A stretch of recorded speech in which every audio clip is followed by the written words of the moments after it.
What is up, YouTube, Facebook, Twitter, Twitch, Apple, Spotify, and everyone tuned in on the Texas Sports Unfiltered app? Welcome in to another edition of Bucky and BK, live on Texas Sports Unfiltered and on the free TSU app. Today is Friday, February 28th, 2025, and the Buck and I are with you for the next 2 hours.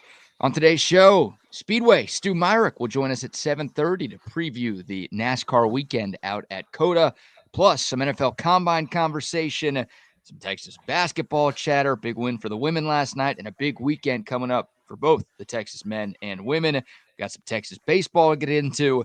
We've got a fight at Starbucks at the NFL Combine yesterday to talk about, some wild NFL news, and plenty of fun to be had on a Friday edition of the TSU morning program. Happy Friday to you, my friend. How are you this morning? morning? The same to you, brother. What a beautiful week we've had, and hopefully we can end it on a warm note today. You know, yesterday seemed chilly after the first 2 days, after Monday, Tuesday, you know, and even Wednesday. But yesterday there's a little chill in the air. It may be similar today, but tomorrow the sun is going to shine bright. Hey, the sunshine was bright enough yesterday, so it's not 20, it ain't 30.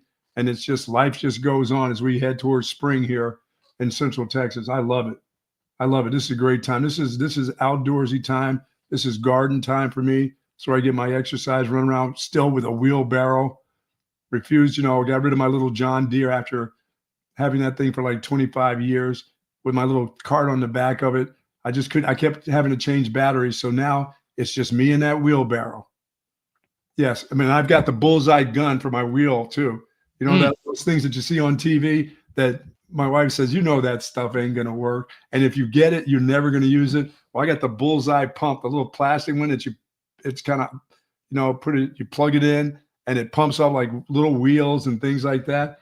It works. And it actually pumped up the tires on my truck, which is supposed to do, You have an inflatable wheelbarrow?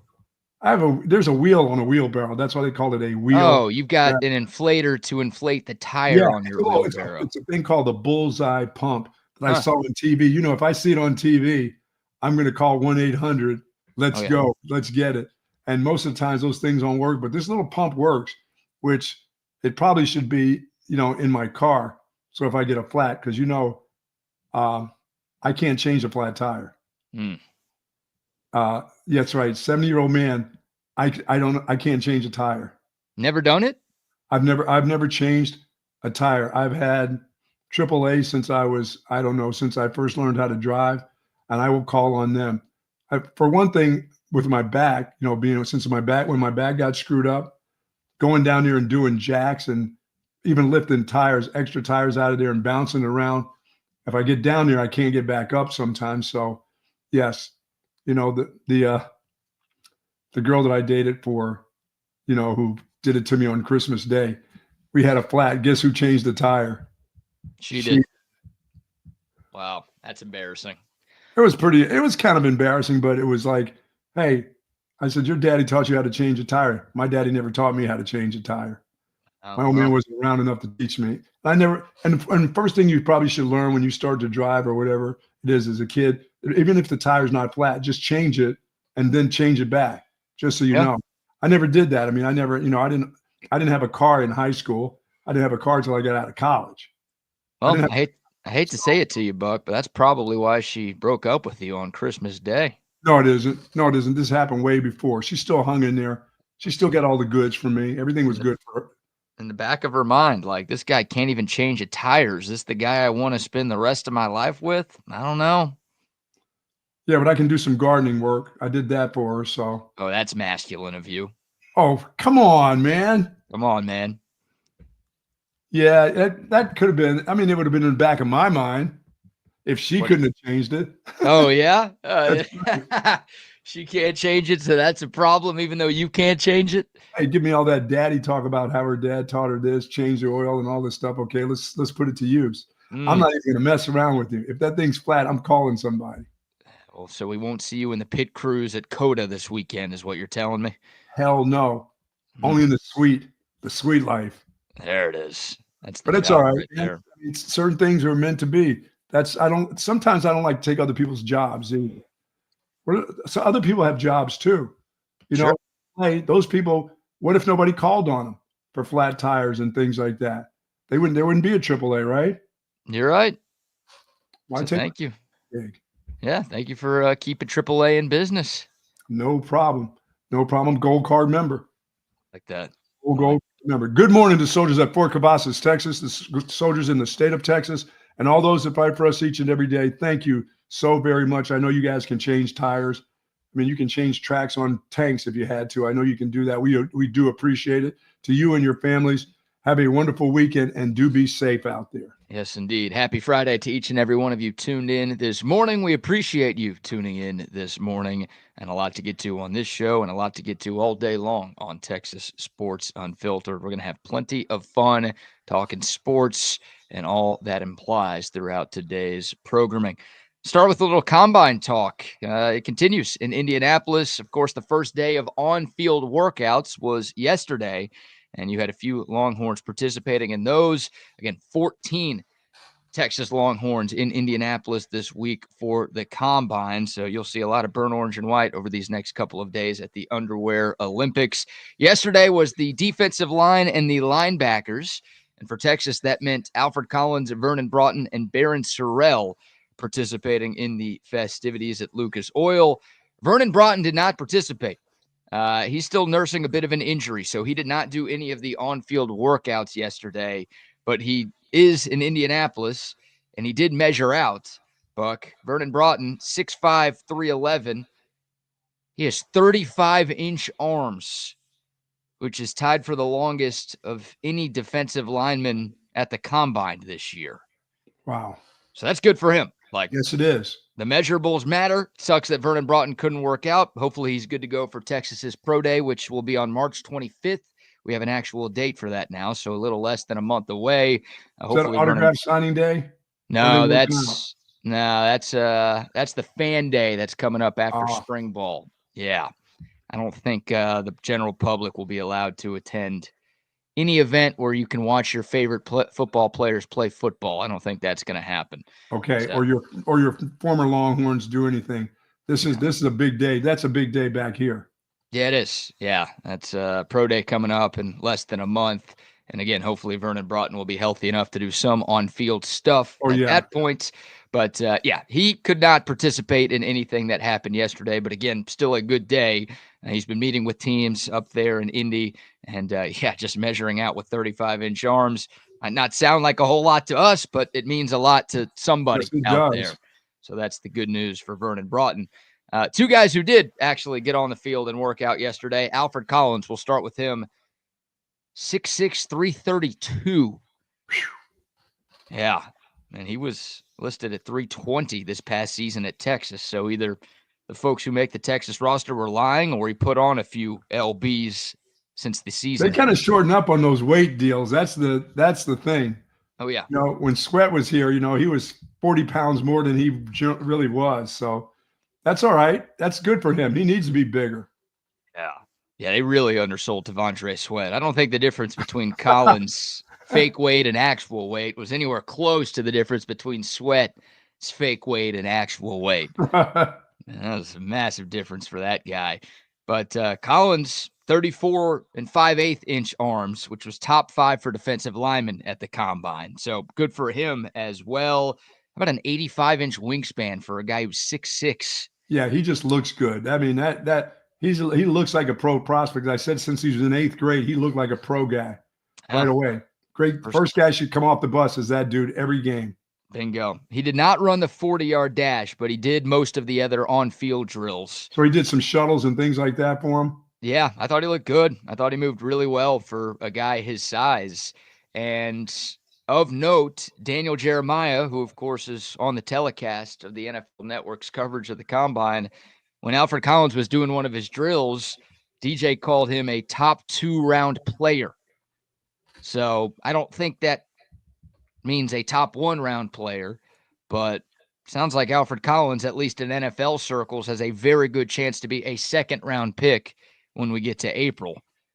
Yeah, I think what they see a lot of the Texas defensive linemen, like I said, over the last 2 years, And then they look at a guy like Charles Omenihu, who, look at how he's come. Look how he's developed into quite the player. And they look at another big, tall guy, strong guy like Alfred Collins, say, maybe we got another one right here. Maybe we got another sleeper guy that if we get him in the third round or the late second round, maybe we're getting a late first rounder in that, and we may get a steal right here. Yeah, there are a few good Texas defensive linemen in the league, right? And a lot of them were underdrafted. Charles Omenihu was a 5th-round pick who's won a Super Bowl and has been a very productive player in this league. Did with Philly. Poona Ford is still bouncing around. He is? He's still playing? Yeah. Yeah, he's good, too. Like you said, Moro Ojomo was on the Eagles. He just won a Super Bowl ring. Malcolm Roach has been bouncing around the league for a little bit. Wow. Like those dudes were all undervalued coming out of Texas. Yeah, these are nice value picks that can play for a while. Yeah. Well, at that point, I mean, Texas football was known for wasting talent. That was the and see, this kid right now is not a waste after you saw what he did in his senior year. Yeah. I think he only has upside to him. Agreed. You're seeing guys actually get developed in Austin. So for a long time, it was like teams were shying away from drafting Texas players because they were coached by Charlie Strong and Tom Herman. Do we trust that they've been developed? Do we trust that they know what they're doing? Because it seems like they didn't do a whole lot when they were in school. Now it's like, oh no, Sark worked with him, PK worked with him. Like, yeah, we're gonna take a chance on that guy. So yeah, I think that's only gonna help all of these Longhorns this week. I did see this. Let me ask you this real quick. Did I see something? Is Bo Davis back with LSU? Or is he gone? He just left yesterday. Took a job with the Saints. He's joining Terry Joseph on Kellen Moore's staff. Starting to worry about Kellen Moore a little bit. It's kind of getting to be an overabundance. But you got a guy right there right there. So yeah, I think that's a great hire for him. I'm more worried about LSU because that's a huge loss for those dudes. Those dudes that weren't any good anyway. LSU. Yeah, well, eventually the talent will outweigh the coaching. They're just going to keep rolling in studs at LSU anyway. I don't know if this is the staff to get it right, but somebody's going to get it right there. Yeah, I'm not going to put too much on Bo Davis, who was there for 1 year, as to why LSU's. No, they'd had 2 years of that anyway. Yeah, I mean they've underachieved in the Brian Kelly era. I don't put that on a D-line coach who was there for like 1/3 of his run in Baton Rouge. Like he was going to be there for a while though. That didn't take him long. Well, he doesn't have to move. Yeah, well, he doesn't. This didn't come as too much of a surprise to me. We didn't talk about it when it broke because there's been so much else happening in the world of sports this week. But I mean, Bo Davis, this is who he is. It didn't surprise me that much when he left Texas. It sucked when he left Texas. Now the Longhorns turned out okay because Kenny Baker looks like the real deal. Mm-hmm. But I don't think Bo Davis has ever stayed at a job for more than 4 seasons. Yeah, you said that. You talked about that early when all this stuff happened with him. Yeah, so I'm sure LSU fans were blindsided that he was one and done. But, like, I don't know what it is about him. He's had plenty of great jobs. Texas, Alabama. He's worked in the NFL before. Obviously, LSU. Like, those are jobs that you would think you would stay at for a long time if you could get them. But that's just not, that's not who he is. He's a guy that can be on the move if his wife wants to move around because his son is gone out of college, right? That was it for him. I don't know. I don't know if his son is still on LSU's roster or not. I know that was a big part. Yeah, but he's not like a high schooler or some young kid. I don't know. I don't know if he has other sons. I honestly have no idea what Bo Davis's kid situation is. But like you said, I mean, going from the LSU Tigers to the New Orleans Saints, that's not much of a move, if any. No. So, but yeah, he's gone with the Saints. So that's good for Texas on the recruiting front.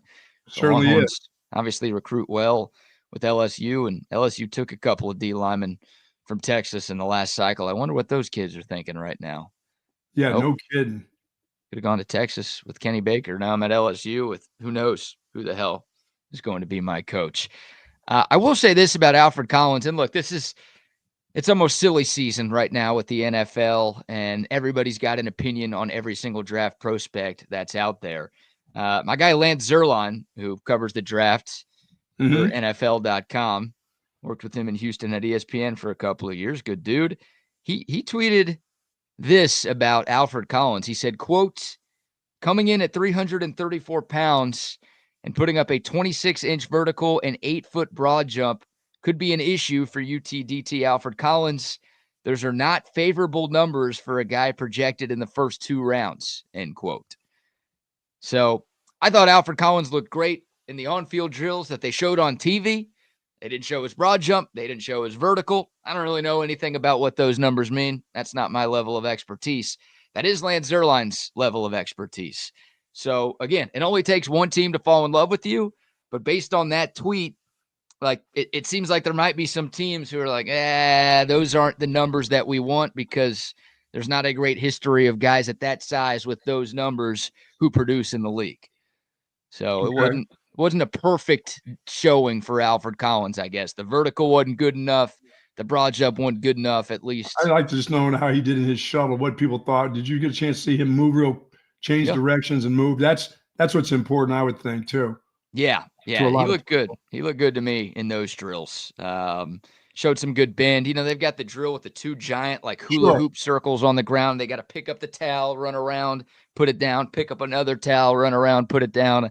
I thought in that drill and some of the other bag drills, he looked pretty good. And he only has to prove it to one team. You're right. It's only one team that needs to say, you know what, we may have a diamond in the rough here. Yeah, so I think he'll be fine. I mean, I still expect him to be a day 2 pick. Again, Daniel Jeremiah yesterday, the same day that Lance Zierlein tweets something bad about AC, Daniel Jeremiah is like, he's a top 2 round pick. So sounds like he's going to be okay. But I guess it wasn't. He was going to be a third, even if he had a real decent year, that he would be the 3rd round guy, that somebody that would take a chance and, maybe get a steal there. So to me, if he goes in the top 2, if he goes in the 2nd round somewhere, I think that's great. That's great. I think I mean, if he had another average year, I think he would have been like a 6th or 7th round pick. Sure. Like someone would have tried him out just because of that size. He was much better than average this year. Much better. Yeah. Oh, yeah. No, because he put it all together on the field this past season. That's why he's in this conversation right now. It's worth the money at his height to knock down a bunch of balls with his, with his arm length. Batting balls down is a big deal for those guys in the NFL too, with quarterbacks in the pocket throwing. He's a guy that has done a good job timing up, quarterbacks throwing the ball. So I'm a little surprised that he added weight. Again, maybe he was playing at that exact weight during the season. I would have thought AC would have tried to slim down a little bit, like to get closer to 310, because I think his like speed and agility is kind of a strength for him. And obviously, the heavier you are, the less of that you have. And when you're that tall, he carries his weight, that 300-some pounds. He looks good. He looks good. Yeah, I figured he would have tried to get down closer to 310. So it's like he can use his movement as more of a strength instead of like you put on more weight. That kind of pigeonholes you into being a 1st and 2nd down run stuffing defensive lineman and not really a pass rushing guy. And I think Alfred Collins. That's what I thought of him more of anyway this year, is a run stuffer, taking up 2 people, because it's hard to block one-on-one with all that body, with all that mass. Yeah. I thought he was much more physical at the point of contact when it was time against the run. I mean, every once in a while he could beat you in the pass rush, but he wasn't dynamic pass rusher. But he'd throw those arms up and knock balls, tip balls, and things like that. I thought he had good hand-eye coordination and that stuff. But I thought he was a much better. There's a lot to be said about big guy like that, in the run game in the NFL too. Not everybody's a great pass rusher. They got special guys. They pay special money for that. Yeah, it's rare to find a Chris Jones type where you've got a dude at that size playing interior defensive lineman who can get out. Yeah, that's why Chris Jones gets a new contract every year. I mean, that's why Aaron Donald's going to walk into the Hall of Fame. Sure. That's why Chris Jones is going to walk into the Hall of Fame. Like, yeah, if you find guys like that, those are, I mean, a dime a dozen doesn't even feel like a good enough expression. That's Reggie White stuff. Those guys are hard to come by. No, yeah, they are. So I will say this: Alfred Collins apparently had an interview with the Dallas Cowboys this week. Now, I'm not going to mention every team that every single Longhorn talked to, because these guys all talk to like 8, 9, 10 teams, but worthy to mention, at least with the Cowboys, that they spoke with AC. They also spoke with Quinn Ewers, by the way, they being the Dallas Cowboys. So Alfred Collins, solid day for him. And then Baron Sorrell, as Rich Eisen called him as he went through his first 40-yard dash, he eventually corrected himself and realized it was Sorrell. But come on, Rich, what are we doing here? This is your big event. Like, I get it. There's hundreds of guys participating at the combine, but this isn't some dude out of the incarnate word here. This is a guy who played at Texas. Come on, man. Sorrell? Baron Sorrell? How did Mr. Sorrell's son do in the 40? 4.68. Wow. Which was the 7th fastest time amongst edge rushers. So in the top 10 for Barron Sorrell, who weighed I in thought at he'd be a 4'7", middle 4'7" guy. 6'3", 256 was the height and weight measurements for Barron Sorrell. His first 40, I think, was a 4.72. He ran it again and got down to 4.68. So sub 4.7 time for him. He also had a very good 3-cone drill time. It was 7.06. What does that mean? I don't know, but it means it was the second fastest amongst all edges who were there. So pretty good. Yeah, the agility drills, the quickness drills, no surprise. We saw that from Barron Sorrell during his Texas career.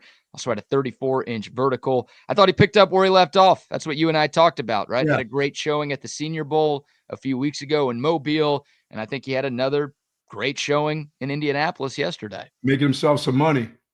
Being consistent with what he does is important to NFL scouts and NFL general managers. They want consistency, and he's been consistent since his senior year, since his junior year at Texas. He's been a consistent player. Now he's consistent in his workouts. That's great.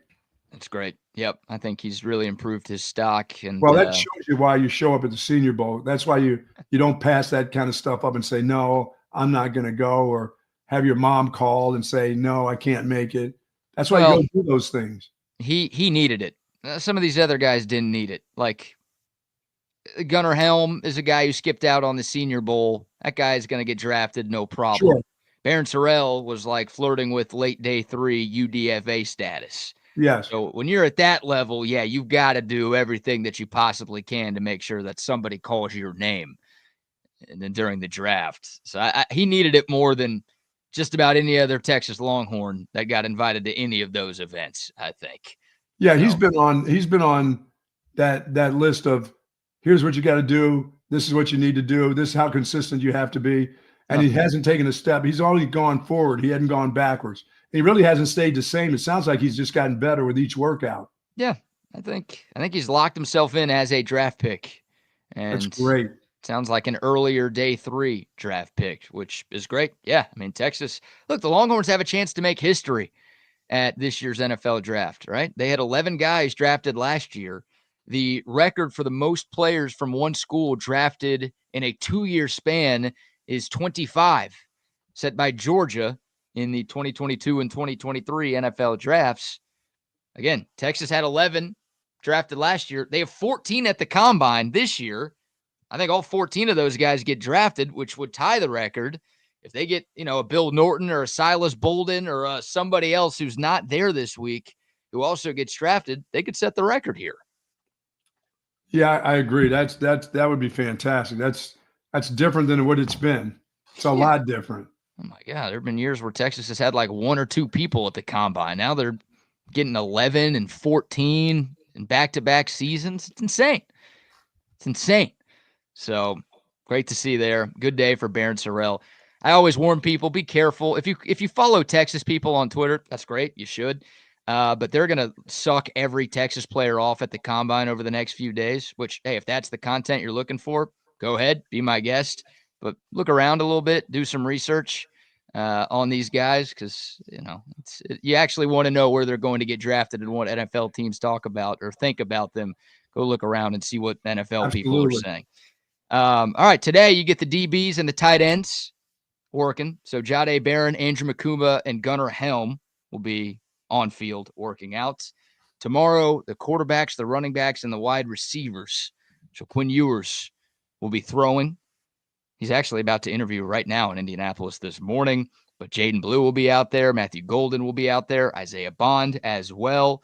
And then Sunday, just the offensive linemen, which for Texas, that's 4 guys. Kelvin Banks, Cam Williams, Jake Majors, and Hayden Connor. So, again, plenty of Texas Longhorns coming up throughout the next 3 days at the NFL Scouting Combine. We'll preview that a little bit more later in the show. Before we get to our man, Speedway Stu Myrick Buck, to preview NASCAR at COTA, how about our first round of sponsor shout-outs? Say hello to our friends, of course, at Woods Comfort Systems. And folks, it is going to be beautiful out this weekend. And if that air conditioner cranks on, you want it cranking on that air, that cool air that you need. And at Woods Comfort Systems, for almost 70 years, they've been getting it done. Whether it's air conditioning, heating, or plumbing, the folks at Woods Comfort Systems give you an opportunity to make your stuff work properly. And they do. They've come out to my place twice a year, get that contract with them. Never had any problems. Love the service, love the technicians. They don't hang around. And it's one of those deals. If they tell you they're going to get there early, they will. They give you that little window, but they don't give you the window like other places where, hey, from noon to 6, be there. They give you about a 2-hour window, and then they'll call you and let you know, folks, if they're going to get there early or if they're going to be a little late. They'll keep you in mind. They'll let you know. They do a pretty good job when it comes to timing, so you're not sitting around your home waiting for somebody when they're not going to show up for the next 3 hours. I love the folks at Woods Comfort Systems. You get to know the technicians, and as I said, they've been doing this for close to 70 years in Central Texas, and they are the best. Yeah, woodscomfortsystems.com is their website, and the phone number to call, 512-842-5066. They will get you taken care of. Shout out to centextickets.com as well. A lot of sports coming to Austin this weekend, including NASCAR at COTA. If you want to be at either of the races coming up tomorrow or Sunday, head over to centextickets.com to get your tickets. Also, Texas basketball, the men's in town tomorrow night. The women finish up their regular season on Sunday with an SEC championship on the line. If you want to be at the Moody Center for either or both of those games, centextickets.com. They've got you covered. Make sure you use the promo code CENTEX10 when you check out. You're going to get 10% off of your purchase of any ticket at centextickets.com. So to our friends over at 34 Wine and Spirits there, 4601 Southwest Parkway. Son let me know yesterday that they carry the Matthew McConaughey tequila now. Oh, yes. Why aren't they a sponsor on this show? Yeah, Matthew McConaughey has a tequila brand that's out. 34 Wine and Spirits has that. There was an exclusive, but now it's there at 34 Wine and Spirits, 4601 Southwest Parkway. You can also find your Allstat beer there. They've been rolling the trucks in. They've been rolling them in at COTA. They've been rolling them in at 34 Wine and Spirits right there at 4601 Southwest Parkway. Boy, people must come into to 34 Wine and Spirits and drink a bunch of that Allstat beer. That neighborhood right across the street from that big neighborhood that's across from there, he said they love their Allstat beer there. It's good stuff. How could you not? And it's the weekend. That's a combination of good things right there. Allstat beer in the weekend. And it's not pee. It's real beer. Yeah, it's real beer. And it's real hot, beer. Real barley. Yeah, and there's no fake stuff in there. That's why Allstat's slogan is no impurities, no regrets. They don't put preservatives in their beer. They don't put additives in their beer. There's not unnecessary sugars in their beer. Look at the back, some of the beers that you have been drinking. There's going to be some ingredients in there that you probably don't like. You don't have to worry about that with Allstat. Most importantly, though, the taste hits the spot every single time. Next time you're at 34 Wine and Spirits, get you some of that Allstat beer. They've got a bunch of different brews, too. Something for every beer drinker out there. And, of course, whatever you have going on this weekend, please remember to drink Allstat responsibly. It is the official beer of BK. It should be the official beer of you as well. It's Allstat beer. No impurities. No regrets. All right. I see our man in the waiting room. He's been out at COTA all week long, and he'll be there all weekend long, getting set for all of the NASCAR festivities going on at the circuit.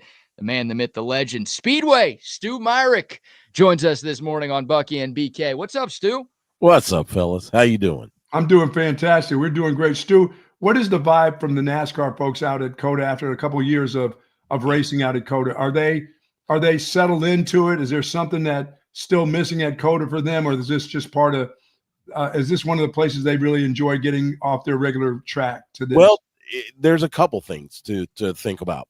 First of all, this is the earliest that NASCAR has ran Circuit of the Americas. Mm-hmm. I mean, we're going race number 3. You had the Daytona 500, which William Byron won. You had Atlanta, which Christopher Bell won. And now they come right into COTA. The other thing is that it's not the same track. They have basically created a, quote, national circuit. And what they did is they did a cut through from turn 7 through to the back straightaway. So basically they've cut out the back straightaway and the S's. So it's going to be a different track that they've run, so a little bit. So that's going to present some challenges. That's where these practices are going to be vital to these teams as they get ready for the Xfinity race tomorrow and the Cup race on Sunday. They must like the weather must be much better, Stu, now than it is when they do it later in the spring when it gets to be warm. This got to be just kind of perfect racing weather for them. It's gonna be fantastic. It's gonna be wonderful out there. You'll be comfortable. They've got all the different fan activations and all that good stuff, going. The one thing that is different than say F1 weekend, they don't, you don't have to center it around a huge concert. Mm-hmm. It's about the race. So we've had 4 different winners at COTA. You had Chase Elliott in 2021. That was the short the race was called because of weather, because god awful weather. Ross Chastain, Tyler Reddick, and then William Byron won last year. So it seems to indicate we're going to have a different winner this year. Who that winner is going to be is anybody's guess. I think a lot of teams are still trying to find their vibe, and obviously going from two speedways to a road course, that's going to change things up a bit. So it's like I said, it's anybody's guess as to who will get the trophy on Sunday. Did we get a reason from COTA? Was this a COTA decision? Was this a NASCAR decision to change up the track the way that they did? We haven't heard. My guess is it was probably NASCAR asked for it and COTA said, okay, we can do that, because they wanted. So the race length itself there's not much difference. I think it's maybe a mile or two shorter when you add up all the laps. Sure. But what they wanted was more laps, because you add in, like I said, from turn 7 going around turn 11 and going down that back straightaway, that's a mile by itself. So it seems like NASCAR said, hey, maybe we should, make a national circuit. And COTA said, okay, we can do that. They just finished repaving the track. Finished it, I think, in September. So it should be new asphalt. So, it's time for COTA to show up and show out. Yeah. I think it should be a fun race. I mean, are they setting it up for more than one race a year there now, maybe? I don't think so. Okay. Only because they have, road courses on the Cup Series have started to gain popularity. Mm-hmm. You've got, I think, counting COTA, you have 6 road courses. I don't think they're going to do 2 races at COTA. Okay. If only because if you decided to do another race, well, when is that going to be? You're right. It can't be in the fall, because they start building out for F1 like 2 months in advance. Yep. So there's no way they could fit a race in there. So I would suspect we're going to stick to one race. The drivers seem to like it. We'll see what they say about this truncated course on Sunday, but I suspect they'll still have their, what they call it was Martin Truex Jr. once called turn 1 the turn of calamity or something like that. Still going up the hill. Still go up the hill. I mean, they still got that turn 1. Man. So, and they will go 3-4 wide going around turn 1, and everybody's kind of like going, okay, we're going to see a crash. We're going to see a crash. And we haven't yet. So, Stu, for anyone who has never been out to NASCAR at COTA, maybe they've been there for F1, been there for MotoGP, but tell people about the weekend and what makes this weekend in particular so unique and so special out at the circuit. It's like I said, it's different because it's a different vibe. It's NASCAR. It's our, race as far as the U.S. goes versus Formula One, which Some people still think, European, whatever. As I said, they'll have all the different fan activations and stuff that you'll see at a NASCAR race. The haulers will be there. The merch trailers. They do have some concerts out there. They'll do some concerts on different stages. It's definitely a different vibe than Formula One. It's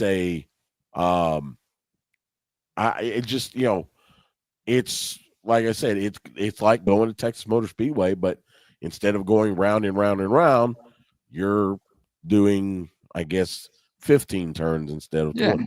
More skill involved. Yeah, and Stu, how is the activations of being in the pits and stuff for the public? NASCAR's done such a good job with it. Formula One's done a really good job over the last couple of years out at COTA, getting people, backstage into the pits. Formula One's NASCAR's always been really kind of friendly with that and the drivers and stuff. You expect to see the same thing out at COTA? Yes, absolutely. Look, I've been lucky enough to cover the first 3 COTA races for NASCAR. They basically bring in the staff from Texas Motor Speedway. Okay. And they're fantastic. They basically bend over backwards to help us, especially in the media. Mm-hmm. Formula One they're a little strict about some of the things they do, whereas the TMS folks, not only will they get you whatever you need, they'll probably find a golf cart and take you there. Yeah. Awesome. So it's like I said, just a totally different vibe. Stu, last one for me. The people want winners. People want to make money. You don't have to be a fan of NASCAR to want to make some cash on a race. All right. So we got the Vegas odds pulled up right here. Shane Van Gisbergen, the favorite. You've got Tyler Reddick in the top 5, William Byron, who won this thing last year, in the top 5, Christopher Bell in there too. If I asked you to pick 1 or 2 guys that you think has a chance to take the checkered flag come Sunday afternoon, who'd you go with? Man, like I said, on the spot. We've had 4 different winners, so it seems like we will have a 5th different winner. If I had to pick one, I may go. I don't think Christopher Bell. I don't think it'll be Christopher Bell.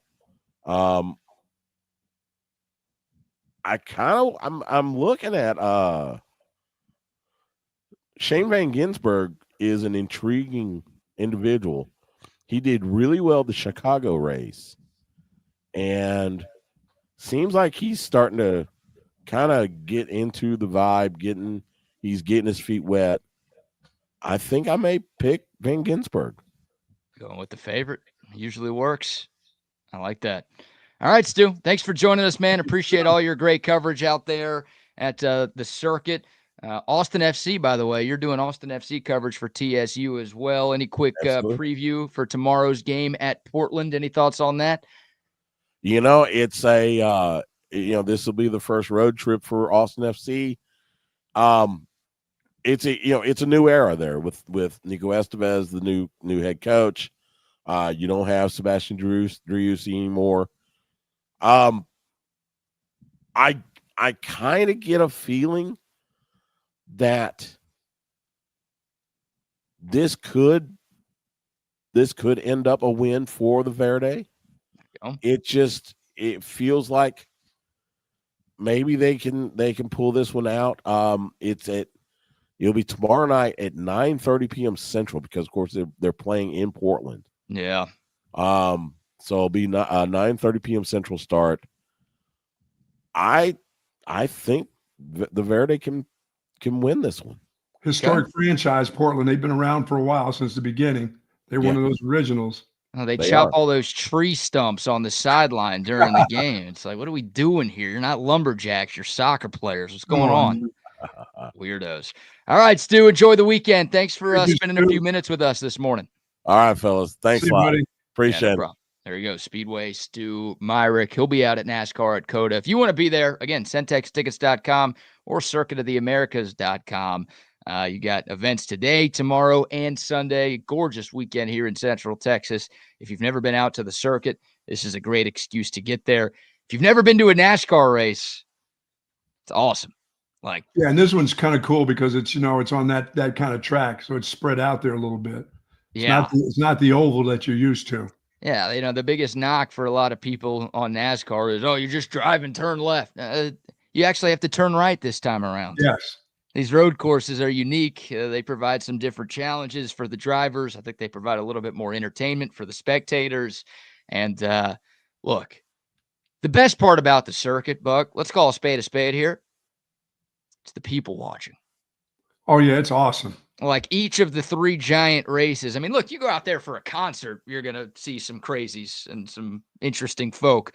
But you talk about the 3 big races with NASCAR, with MotoGP, and then with F1, totally different clientele at all 3 of them. Oh, yeah, for sure. Doesn't matter which of those races you go to, you are going to be entertained by just I don't want to call them jabronis, but they are some different people out there now. Yeah, there's some normals, but there's also some unique folk.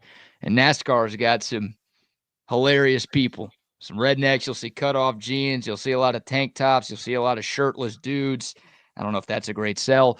You'll see a lot of drunk people yelling at stuff. I love it. I love going out there. I love the people watching at that place. Oh, it doesn't get better. So, again, if you want to get out there this weekend, circuitoftheamericas.com. They've got you covered. Thanks to Stu for spending a few moments with us. Buck, some Texas basketball. Quick shout-out to the ladies. Another win for them. Yeah, it wasn't easy last night on the road at Mississippi State. Of course, Vic Schaefer going back to the place he was at before he came to Texas. First matchup at Mississippi State for Vic Schaefer since taking the Longhorn job a few years ago. He got a nice round of applause from the faithful in Stark Vegas. He led Mississippi State to back-to-back national championship games. They didn't win either of them, but he's the best coach that they've ever had. And nice to see in an era where it feels like everybody gets booed if they go back to a previous employer. He got a nice ovation at the start of the game last night. But, man, it was close. Texas was in a dogfight. Yes, they were. Down 1 at halftime, up by just 2 after 3. They went on a run to push it to 10 with about 2 minutes left in the game.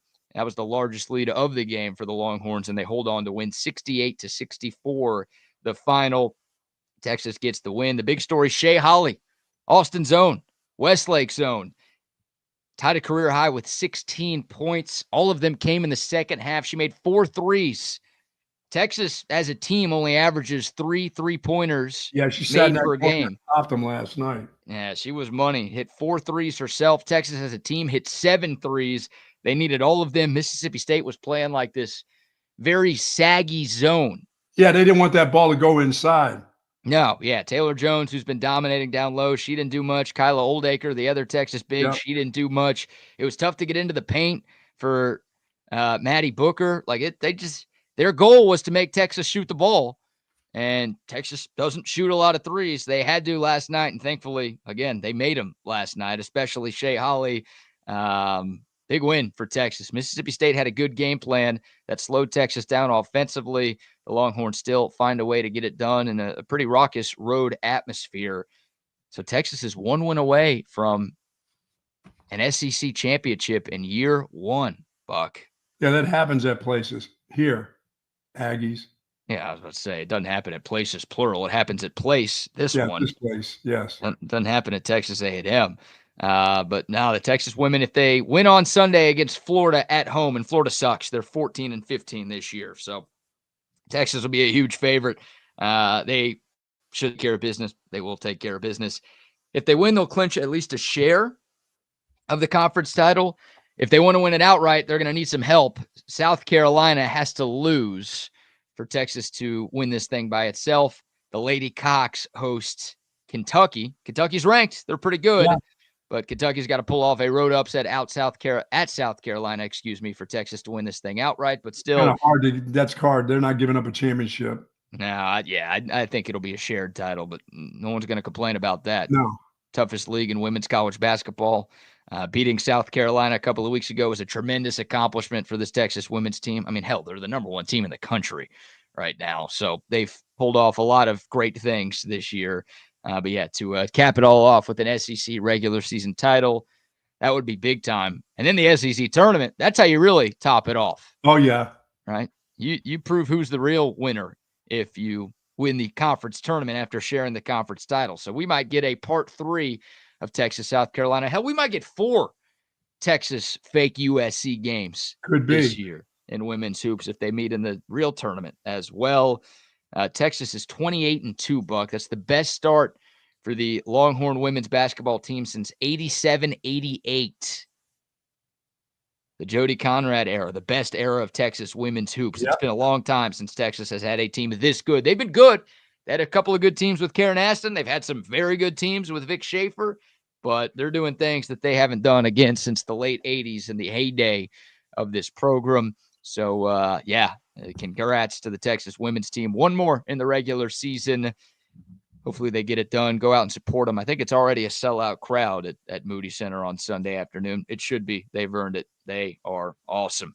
Yeah, the men will need some help on for some of you folks for Saturday to get on board. I don't know if that's going to be a sellout. So I this time of year, I look at a website called the Bracket Matrix a lot. And I think I've talked about it on this show. But for those of you who don't know, it's basically a compilation of all the bracketologies out there. So if you just want to look at Joe Lunardi, that's fine. But there's hundreds of people who do this, and the Bracket Matrix looks at 108 bracketologies. So they don't go all the way down to just random dude in mom's basement who's posting something on Twitter. Like anybody who covers college basketball who has done brackets for years, they get put on this database. And that's a good way to get a real feel of what the NCAA Tournament Selection Committee is going to do. They've got 108 brackets on there right now, Buck. Texas is only in 68 of them. That's how far the Longhorns have fallen. Like at this time last week, Texas was in every single bracket on that website. Yes. But because they lost the inexcusable game to South Carolina on Saturday and then followed it up with the loss to Arkansas the other nights, they are like about as bubble as you could possibly be. Yeah, they can't lose this one tomorrow. This home game, this loss, because once again, if they lose this, they're not beating Mississippi State. So there's 2 losses. They're going to be looking in, and they're going to be begging to get in, which means they got to get into the conference, tournament and win about 3 games into that deal. And that's going to be hard to do. Yeah, I think you're right. I mean, they got to get to 7 SEC wins, I think, at minimum. And they got to go 2-1. And they're going to be favored in 2 of these last 3 games. Sure. They're going to be dogs on the road at Mississippi State, like you said. But they'll be favored tomorrow against Georgia. Ken Palm has this as a 3-point Texas win, so I think the line will be right around there. And then they get OU next weekend. Texas beat Oklahoma in Norman earlier in the season. That's another game the Longhorns should win. They also should have beaten South Carolina, Buck. Yeah. I mean, yes. They also should have beaten an Arkansas team without its 2 best players and only 7 scholarship guys healthy. That's a yes also, yeah. They didn't win either of those. So they're back in the friendly confines of Austin. And again, both of those games are at home. But I mean, shoot. I don't know if this team, I'm just wondering if it's not so much of what it is talent-wise, because they are what they are. We've seen that already. We've had a huge sample of what they are. But is this a group that can pull up the bootstraps when it's crunch time and get this done somehow? I'm not talking about winning point spreads and being a great team. I'm talking about being a team that can win a battle with a 1-point victory. I mean, are they good enough to do that, or they just find a way to give the ball to the other team and lose by 1, lose by 3? That's what I'm looking at now. This is a must-win Saturday, because I said if you win Saturday, you may have a chance against Mississippi State. You may have a little bit of momentum because it's going to be physical tomorrow anyway. Georgia has really good athletes. They don't have a lot of skill. You said they have 1 NBA type of player, but the rest of them are sluggos, just like you got. So can you win that battle and your NBA player play better than their NBA player and win a dogfight game at home? Or can you crunch this team? It's not a great Georgia team. They play really well at home. On the road, they hang in there, but they can lose. This is a team, if you can beat them down a little bit and grab some momentum, maybe you have a shot at Mississippi State. You lose this one, you're definitely not going to Starkville and winning that. You're just not going to do that. Well, you ask about bootstraps. Yes. That's why I gave you that weird look. Texas is wearing flip-flops out there. Yeah, you're right. Ain't no bootstraps. This team is Charmin Ultra Soft right now. It's literally Trey Johnson. I mean, Zay talked about it yesterday. It's like nobody is coming close to the intensity that Trey Johnson has. Like, it looks like Trey Johnson really wants to get this team into the NCAA tournament, and everybody else is like kind of ready to mail it in and be done. Yeah, but none of them have the skill of that kid. That kid's an NBA player, but they're not skillful guys. Can they fight it out? I mean, can they get on the ground? Can they fast break? Can they stop a fast break? Can they just rebound? Well, even when they do, they out-rebounded Arkansas the other night, and they still lost. So the energy level has not been desperation. You got to play with desperation. Yes. Right? This is another game, just like Arkansas, because Arkansas was another team that's squarely on the bubble. And they were at home, and they got the win. It's two desperate teams that needed a win to keep their NCAA tournament hopes alive, and one team looked a little bit more desperate than the other team. Now, is Georgia a desperate team too? Or Yes. That bracket matrix, again, Texas in 68 of the 108 brackets that are out there. Georgia's in 43 of them. Joe Lunardi has Georgia as a first four out. He has Texas as a last four in. He has Georgia as a first four out. So if Georgia comes in here tomorrow night and wins that game, then these teams are going to flip-flop. Georgia's going to be in. Texas is going to be out. Like that. It's that simple. So, yeah, Georgia hasn't made the tournament in 9 years also. You talk about desperation. Like, that is a basketball program that has been reeling for about a decade now. They've got a chance to do something they haven't done in a while. They've got the same SEC record as Texas does. They're basically in the same exact spot in the eyes of the bracketologists out there. They're going to be desperate tomorrow. You've got to match that. You have to match that and do what you talk about. You've got to be quicker to the loose balls. You've got to be diving on the floor. You've got to be attacking the glass. Georgia's one of the best offensive rebounding teams in the country. Oh, yeah. That's not good. That's not good. Don't let them do that. Be quicker to the loose balls, because this is going to be a close game. It's going to be physical. I think it's going to be low scoring. I think it's going to be ugly at times, which means every play is going to matter. You've got to bring it. You've got to bring the intensity that you did not have the last two times you took the floor. And that's inexcusable at this time of the year for me. Oh, no, this is where you're supposed to be playing your best basketball. Even if you're fighting to get in the ball, this is where you're supposed to look your best now. Yeah, and I don't know where Texas goes. Like, I got faith that Trey Johnson's going to have a great game tomorrow, but who else can you rely on right now? You have to rely on the herky-jerky lefty. Oh, you can't rely on him. Like, I'd love for him to have a great game, but like the word rely is not the word I would use to talk about Tremont Mark right now. Well, I can't go with the other dude who's been hurt half the season, it seems like. Yeah, I mean, it's just, and the big man, I know what I'm going to get from him.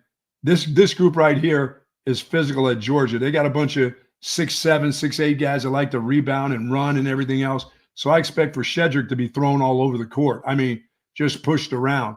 Their 6'9" guy will move him anywhere he wants him to be. So that's just kind of scary. Bad news for Texas. A Texas team that lacks size.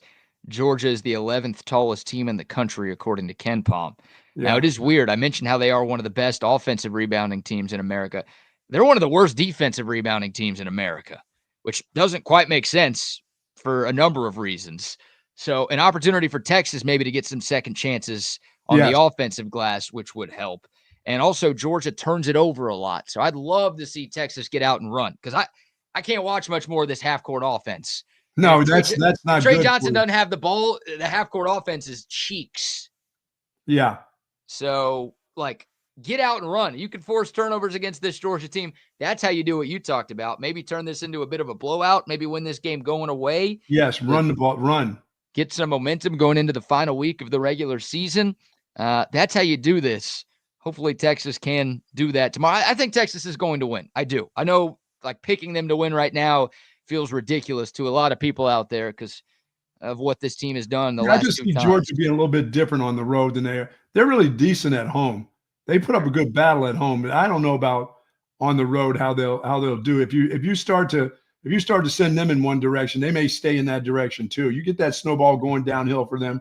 That may be good for the Horns. That's probably what it is. Like, if this game was in Athens tomorrow night, Texas I would wouldn't pick Texas to win if it was in Athens. It'd be like a 1 or 2 point underdog. Right. Sure. I think Texas is better than Georgia. I do. But they've got the same record in the SEC, so that's what They're we not have to that work much with. better, though. No, they're not. Exactly. They've got the same record in the SEC. Like it's margins, small margins here. Texas will be favored. They should be favored. I think they're going to win this game. That's not going to be enough. They obviously have more work to do. Not that much better than Georgia. They're not that much better than Arkansas, who's beat them twice. They're not that much better than South Carolina. I don't know where to put them. Where do you put them as how good are they? Well, they're not better than Arkansas at all. They lost to them twice. They've lost to them twice. And I said, and they're not that, but when you look at it, you would think, you'd pick them to win against Arkansas at home. You'd pick them to win even on the road against Arkansas in a tight game, but they haven't. I mean, you definitely would have picked them against South Carolina, and they haven't. So I don't know what they are. They're tied for fourth to last in the SEC. That's what they are. They're not good. We're like the coach is getting fired. That's not like, a good sign. They suck. Like Oklahoma's going to fire their coach. They're really bad. South Carolina might fire their coach. They're really bad. Like that's the conversation that Texas is in right now. It's not South Carolina may have saved their coach by beating Texas, which isn't saying much for who you beat. Right. Yeah. No, Texas sucks. It's a bad basketball team right now.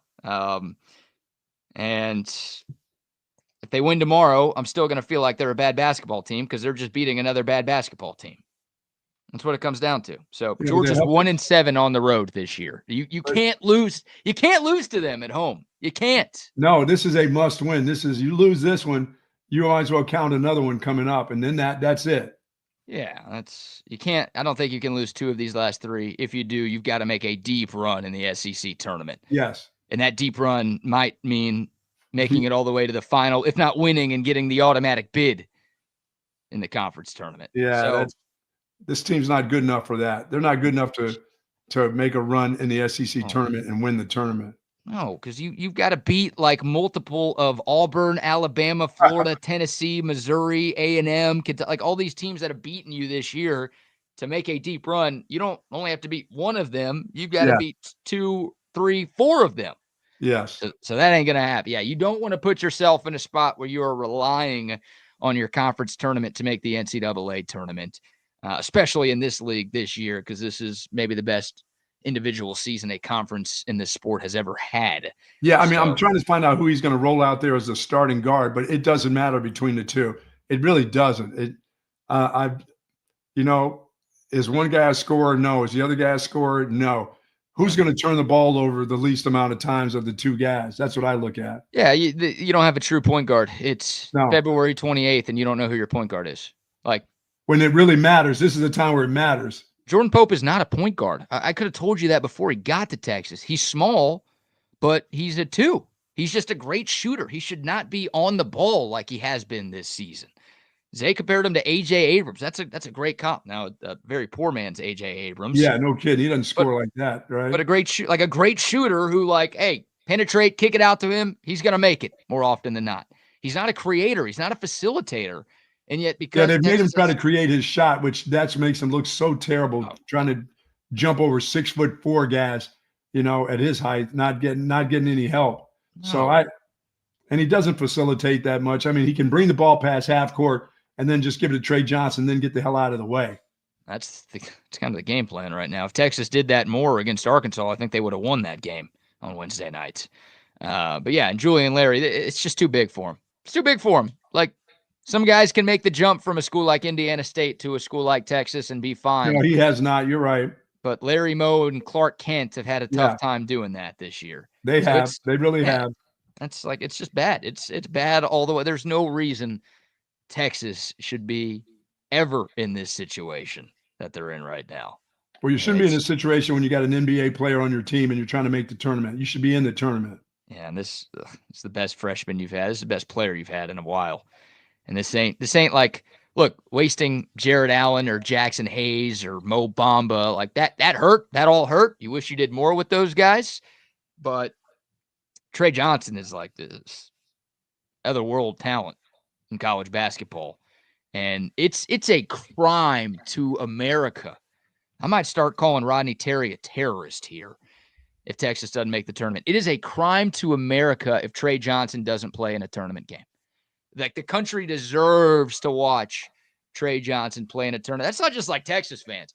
The nation should get the opportunity to watch a player as good as Trey Johnson, who could go for 40 on any night. That guy should be in the tournament because that's what you want to watch in the tournament. Well, he'll need 40 tomorrow. Yeah, CB, Kevin Durant couldn't get past the second round. Texas was a 5 seed that year. They weren't like last 4 in or not making the tournament. Like, yeah, it was a little disappointing, but team was a hell of a lot better than this. Like, you're just wasting this dude. You're wasting Trey Johnson. And that's going to sting, especially if he looks like this at the next level. You're going to be like, shit, we really missed the dance with that guy. We had that guy on our team, and we couldn't even make it. And we couldn't find a guard to bring it up and help him out a little bit. 68 teams. Bob says Pope is a great shooter in what world? Look at his stats. Look at what he was before he got to Texas. There's a reason Texas spent a lot of money to get him. He was a great shooter at Oregon State. He's being used wrong. He's got to get his own shot off now, and that's not what he is. No, I mean, he hasn't been at Texas. I won't argue that, but his role has not been the right role for him. You have to have a point guard on your team, any level of this sport. And when you got 2 of them that have been highly touted guys from other places, I thought at least you'd find one of those guys by now to be the guy. The other guy can come in and spell him every once in a while. It's like I'm still trying to find out which guy is better. I'm like, you don't know by now? Well, right now, neither one of them are any good. Yeah, well, it's bad. It's bad. I mean, that's where the coaching comes into me. I mean, figure out who's the best guy, build on that, continue to build on that. You know, everybody deserves a chance, but my goodness, every game somebody else deserves a chance. You should know by now who's the best guy. They don't. You got to have your identity figured out by March. And Texas, I mean, I guess they do. It's give the ball to. Yeah, and you know, we went in with the season, they didn't have the bigs, and that's just over and over. That's not how it is. But the other guys, and plus you've got guys that have been hurt, and when they've stayed hurt. We're missing the guy with the hip. He's not ever playing, I don't think. I don't think we're seeing him in the tournament. I don't know if he's just done. He may be for the season. So I don't expect, if I haven't seen him in 2 months, to show up anytime soon here with that hip injury. So that's going to be pretty tough right there to get him in the rotation too. Plus, when he gets back in the rotation, what is he? What will he be? You know, that's the part that's going to be a little tough on it right now. So. I mean, I expect this game to be once again, I expect it to be a dogfight, as you said, but I expect Texas at home to find a way to win the basketball game tomorrow. And it should be a close game. But if Texas can get on a little bit of a roll in this basketball game tomorrow, they got a chance to get some momentum going into the last 2 games after that, which I still think will be tough, because that Mississippi State team is as well as they've played, and as well as they played at home, and as well as they rebound, that will be ultra tough for the Longhorns tomorrow. So we'll see how that works. And for Rodney Terry, this is a must win. This is not a let's just see how it's played out if you make it to the tournament. I don't think if you lose the game on Saturday that you win. I think you may win one other game, but I don't think you win the 2 games that it's going to take as BK say to get to that 7th win. I think that's going to be a problem for you. It really is. I think there you go, dude. Yeah, I don't know. My internet just gave out, I guess, for a moment. Sorry about that, everyone. I don't know what happened there. It's all right. I was just saying, BK, if you don't get the game tomorrow, I don't know how you get the others. Yeah. This is the game that your team has to. I don't care. I mean, I'm not looking for point spread. I'm looking for a win. Yeah. If you don't win this game tomorrow, you don't deserve to make the tournament. Like, you can make the case that Texas doesn't deserve it right now, and I think a lot of people would. Yeah, and this isn't Tennessee you're playing, or Auburn or Alabama tomorrow. No. Georgia, again, they're 1-7 on the road this year. Yes. So they're not a very good team at home. They're not a very good team anywhere. They're 5-10 in the conference. You can't beat that team in your barn, then what are we doing? I won't even argue for Texas to make the tournament on Selection Sunday. Like, right now, you can make a case, if you want, that Texas deserves to be in the field of 68. They lose to Georgia at home, they don't deserve it. Yeah, I would deserve agree. it. Simple as that. So it's as close to a must-win game in college basketball's regular season as you could possibly find. Because, yeah, you lose this. I mean, that's a 3-game losing streak to South Carolina, Arkansas, and Georgia, like 3 of Yes. the bottom 5 teams in your conference. And Yes. 2 of those teams would be taking your spot in the dance, by the way, with Arkansas and Georgia. You lose 3 in a row to those 3 teams. What are we doing? Yeah, as you said, they're all sitting there on the bubble themselves. They're just waiting. They're just dying to play you. Yeah, exactly. Exactly, especially right now. So tomorrow night, 7 o'clock on ESPN2. It's prime time. It's Texas and it's Georgia. Hopefully this one goes a little bit better than the football games that these 2 teams played. Ooh. If it doesn't, that's bad news. But fun going. There's going to be a lot of NBA scouts in the building tomorrow night because of Trey Johnson and because of Asa Newell, who is that Georgia lottery pick that you talked about. I mean, this guy's like 6'8", 6'9". He is long. He just looks like an NBA player. Like, first guy off the butt, you just look at him and you're like, yeah, that's the guy who's going to the NBA. You don't even have to see him put up a shot. You don't even have to see him play. You literally look at that guy and you're like, no, that's the future NBA guy right there. So he's another lottery pick. He's their leading scorer. He's their leading rebounder. He's an elite defender, still polishing things up offensively, but a solid offensive player. I mean, he averages 15 a game for them this year. But, yeah, there will be a lot of NBA folk in the building, and it's a money-making opportunity for both Trey Johnson and Asa Newell. I just caught them on a night, when they lost the other night. I mean, when they got up big, they just looked physical. They look fast and they look physical. I don't know what they are when it comes to percentage, shooting 3-pointers and all that stuff. They obviously, as you said, they're down there at the bottom with Texas, so they can't be that great. But they look physical. Texas doesn't look like a physical basket. They look what they are. They're soft. They played 28 games. Like, we've got a big enough sample size to know what this is. It's not changing overnight. No, it's funny. I just have conversations with friends, and like a different day, it's like, this guy's soft, that guy's soft, this guy's soft. It's like, that's not the moniker you want to have. That's too many of them. There's too many of them that you say they're soft. Yeah, I don't know. They're just not good. They're not good. Win tomorrow. Yeah, and they're ever ready Bunny, who's on the bench. As I was saying, BK, when you froze up, I said, we don't know when that guy's playing. I don't expect to see him anymore. Oh, Kendall Weaver? No, it's once you get to the 2-month mark, it's kind of like that would be a huge surprise if you saw him if they made the tournament. What did you call him?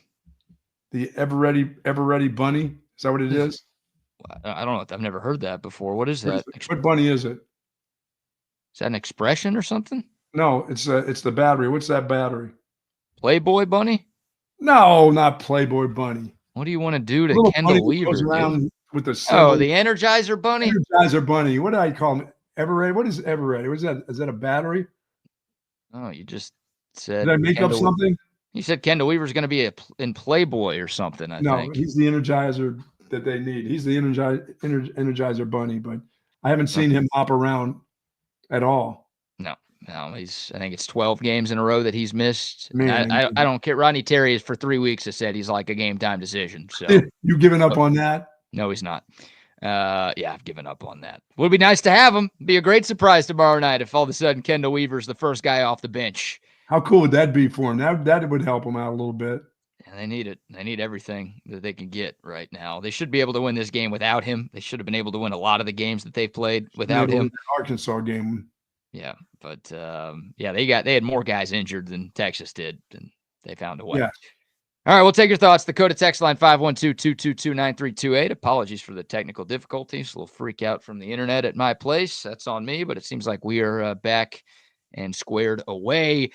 We've got some combine news going on. Isaiah Bond apparently made a very bold prediction at the combine.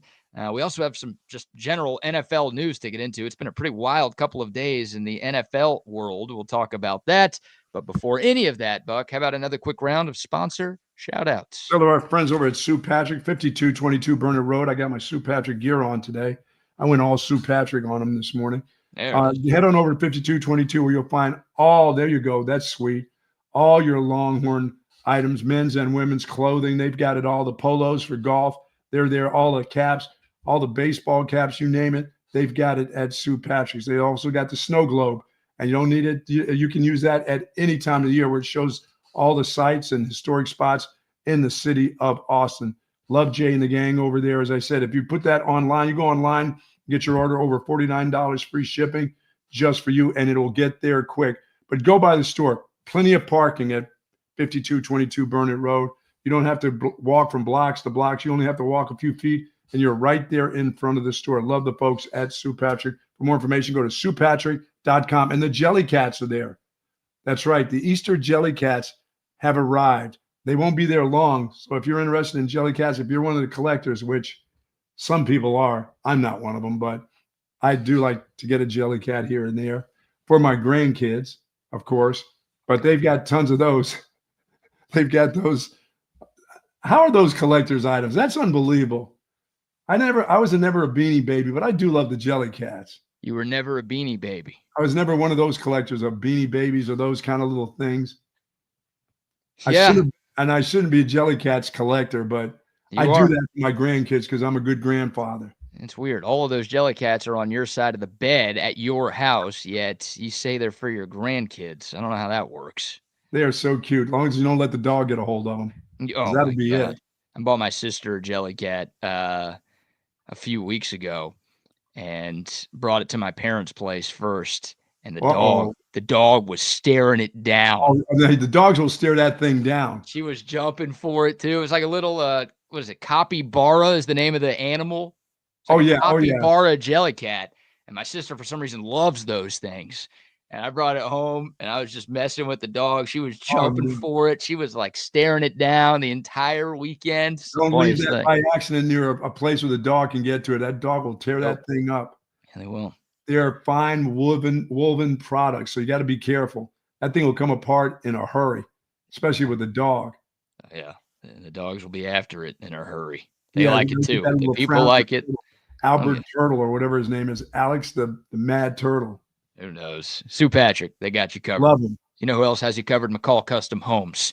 If you need a new kitchen, if it's time for a remodel to your bathroom, maybe some life to your outdoor space, weather's starting to warm up here, you're going to want to spend some time outside over these next couple of months. McCall Custom Homes can hook you up. Whatever you're looking for to upgrade your home in 2025, McCall Custom Homes will take care of you because they've been taking care of Central Texans for 40 years. It's a locally owned, family-operated business that specializes in custom home building and renovation. So if you want to upgrade or add on to your place, they have you covered. The lady's been complaining like, the bathroom, the kitchen, it's not good enough. Call McCall Custom Homes. They've got you. They're great people. They listen all the time. They're big Longhorn fans. They're going to treat you like family. They become great friends of ours. They're going to become great friends of yours as well. Just go to their website, McCallCustomHomesATX.com. You can find them on social media as well. Look at some of the projects that they've done over the last 4 decades. Get some ideas for your place and then make the call to McCall Custom Homes. They have your back. McCallCustomHomesATX.com, again, is the website. It's McCall Custom Homes. We build value into your home. Jay says, come get one of those, the Jelly Cat eggs with rabbit ears on it. Boy, they make some funny stuff out of that. Now they're abusing the doggone egg by putting ears on it. The Easter egg. That's got to look good with the big smiley face. Me, I'm into that carrot. I like that carrot. That sounds kind of gay. Like that carrot, just like I love those roses. The roses are still here. My Jelly Cat roses to my wife for Valentine's Day, still right there on the counter, able to throw those at me at any time. Those are great to throw. Like if you do something wrong, here's the roses back, bang, right up against the back of the head. Nobody gets hurt. Hey, for the Jelly Cat, except for don't let that dog get that Jelly Cat. Emotionally, you don't get hurt when your wife throws a Jelly Cat at you? It's not a big deal. Especially it's the roses I got to her. As long as it's not the real roses with the vase. When it starts as a Jelly Cat, then it turns into an Oscar Pistorius situation. Be careful out there, Buck. Just as I always say, if there's anything heard about me being shot, it's not an accident, y'all. It's no accident. You let the dogs out too many times, Baja men. No, getting shot will not be an accident. Somebody said, "Oh, it's an accident. It was an accident." No, it wasn't. Just let you know now. That's not an accident. Well, how about this? At the NFL Combine, we mentioned that tomorrow the quarterbacks, the running backs, and the wide receivers will be participating in the on-field workouts, which means today they're doing the interviews, the media press conferences out there in Indy. So Quinn Ewers met with the media. He basically confirmed Tom Pelissero's report that he was playing with a serious oblique injury for like 90% of last season. But the big headline that's surfacing right now from the combine, Isaiah Bond says he plans on breaking Xavier Worthy's 40 record tomorrow. Is he not going to be wearing a cast on his ankle? I don't think he's going to be wearing a cast on his ankle. Okay. For the ankle issues he was dealing with. I mean, all year long since the day he got here, just about, it seemed like. Yeah. He didn't have the season I think he wanted to at Texas, didn't have the season we as Longhorn fans wanted him to have at Texas. Right. I think a lot of that had to do with the ankle injury he was dealing with. But no, with the straight face, Isaiah Bond says he is going for that 4.20. Remember, Xavier Worthy last year hit 4.21, which was an all-time combine record, got him drafted in the first round, and had a great rookie season with the Kansas City Chiefs. Isaiah Bond, his draft stock fell because he didn't have a very good 2024 season. If he's right, I mean, if he's close to 4.21, then that's going to improve his stock. But if he can break the record and hit 4.2 flat, yo. Yeah, that would be good. I mean, he just comes across to me as one of those guys, and he didn't have a lot of injuries, but this one lasted way too long for me. I mean, yeah. let's go. Let's go. I mean, you got an ankle. You don't have a broken ankle on him, unless he's now going to tell us he had a hairline fracture the entire season. I mean, what did Quinn Ewers say? Did he say it was a pull, or did he say that he had a tear? Has he come out and said anything about exactly what it was? I got to check. I mean, the Tom Pelissero. Once again, I don't believe that the head coach of Texas, if it was a tear, would be playing that dude. You can play through a tear. Again, like if you're clear, you could be cleared by the medical staff even if you have something torn. If it's an ACL, you're not going to get cleared by the medical staff. But there are certain parts of the body that can be torn that you can play through. So Sark wouldn't have put him out there if the medical staff is like, oh, it's a bad idea. He's just like, you might really risk his life if he goes out there and plays. But you could play through that even if it was torn. He says, I played 2 games, maybe 3 games healthy in 2024. He said the oblique occurred on the Monday after Michigan and popped against UTSA. That is the exact quote that I'm seeing from what Quinn Ewers. Popped and tear sound like the same to me. Yeah. So in his eyes, he says he played 2 to 3 games healthy this past season. So, I mean, he looked so good in the first 2 games of the year, didn't he? Yeah, you're right. And look, I mean, guys can look good at times and then not look good at other times, but maybe that explains the I mean, when he came back, he looked awful. Like if Quinn Ewers was the Quinn Ewers we saw at Michigan, Texas would have beaten Oklahoma 70-3 this year. Yes. Instead of 34-3. Like Isaiah Bond got hurt in that game because Quinn Ewers severely underthrew him on a play where he was wide open deep down the middle of the field. Right. So like you could tell, at least for a while when Quinn came back, he wasn't right. But yeah, there were a few moments over the year where you were wondering where is that Quinn? Maybe that's the answer. He just wasn't completely right. So yeah, Isaiah Bond says he can do it. You think he's got a chance? 4.2 flat? 4.2 flat. 4.21 would tie. 4.2 flat or better would break. No, he's still got a little limp to him. No. I mean, I never saw him last year and thought he was as fast as Xavier Worthy, even before he got hurt. So I think he'll get 4.2s. I think he's that fast. I think maybe like 4.24, 4.25, whatever.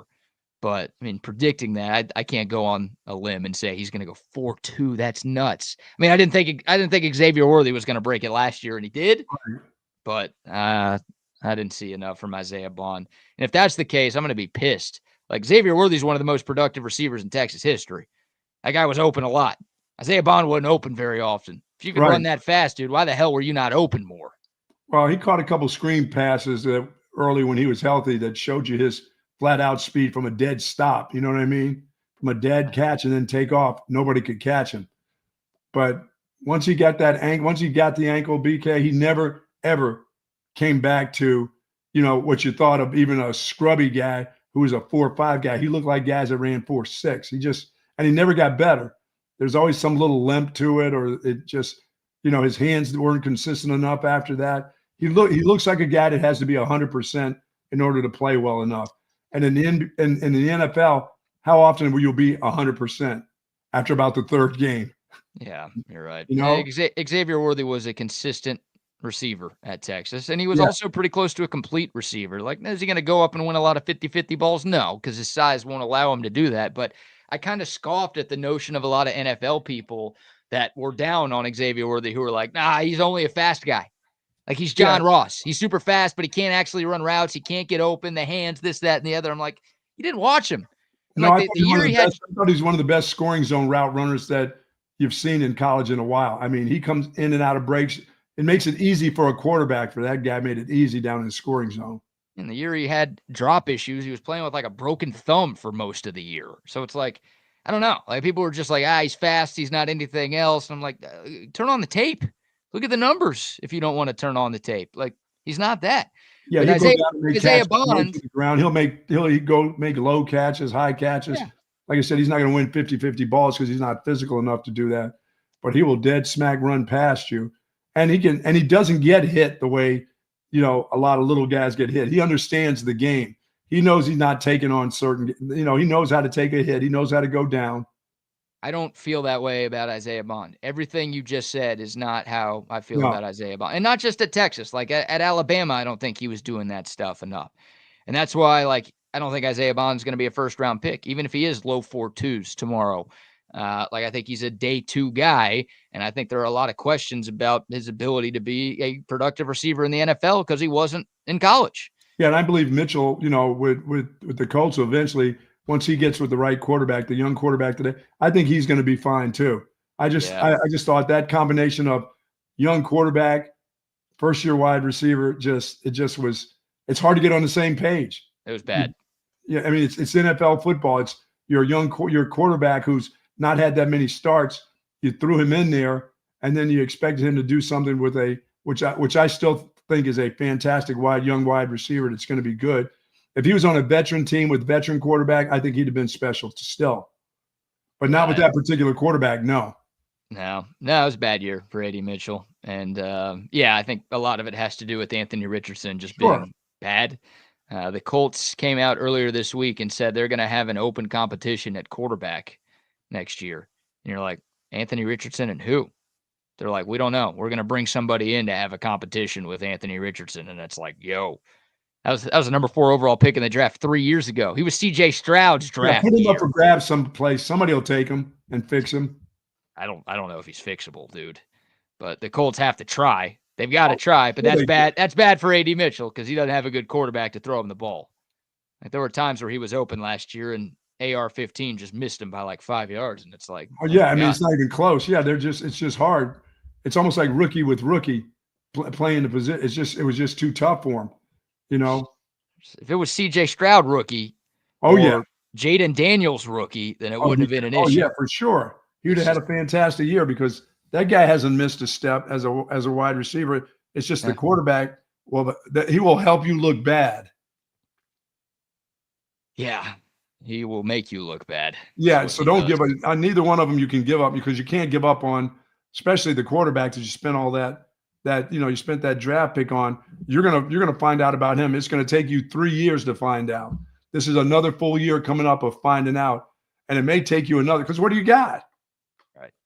I don't know. I wonder if they could be in the Sam Darnold sweepstakes. I don't think they will be because, again, they invested too much into Anthony Richardson to spend that much on Sam Darnold in free agency.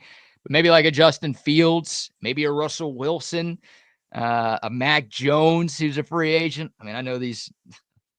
They're not doing very much for me. I'm not jumping out of this seat when you're saying those names. No, and that's obviously a dagger. If either of those guys goes into Indy and is better than Anthony Richardson, then Richardson's done. Yeah, he's damaged goods. He already is, but he's like, you got to just close the book on him at that point. Yeah, that's a guy who, once again, just didn't have enough college starts, and then you threw him right in there, and then he got hurt, and then he's almost like, I'm ready to run first before I throw, and then I'm going to overthrow. That's one of those That's where you pay somebody to spend months and months with him, BK, in the offseason. Here's what we're going to do. Here's what we're doing tomorrow at 7:30 tomorrow morning. Here's what we're doing in the afternoon. You got to get your money somehow back right there, you know?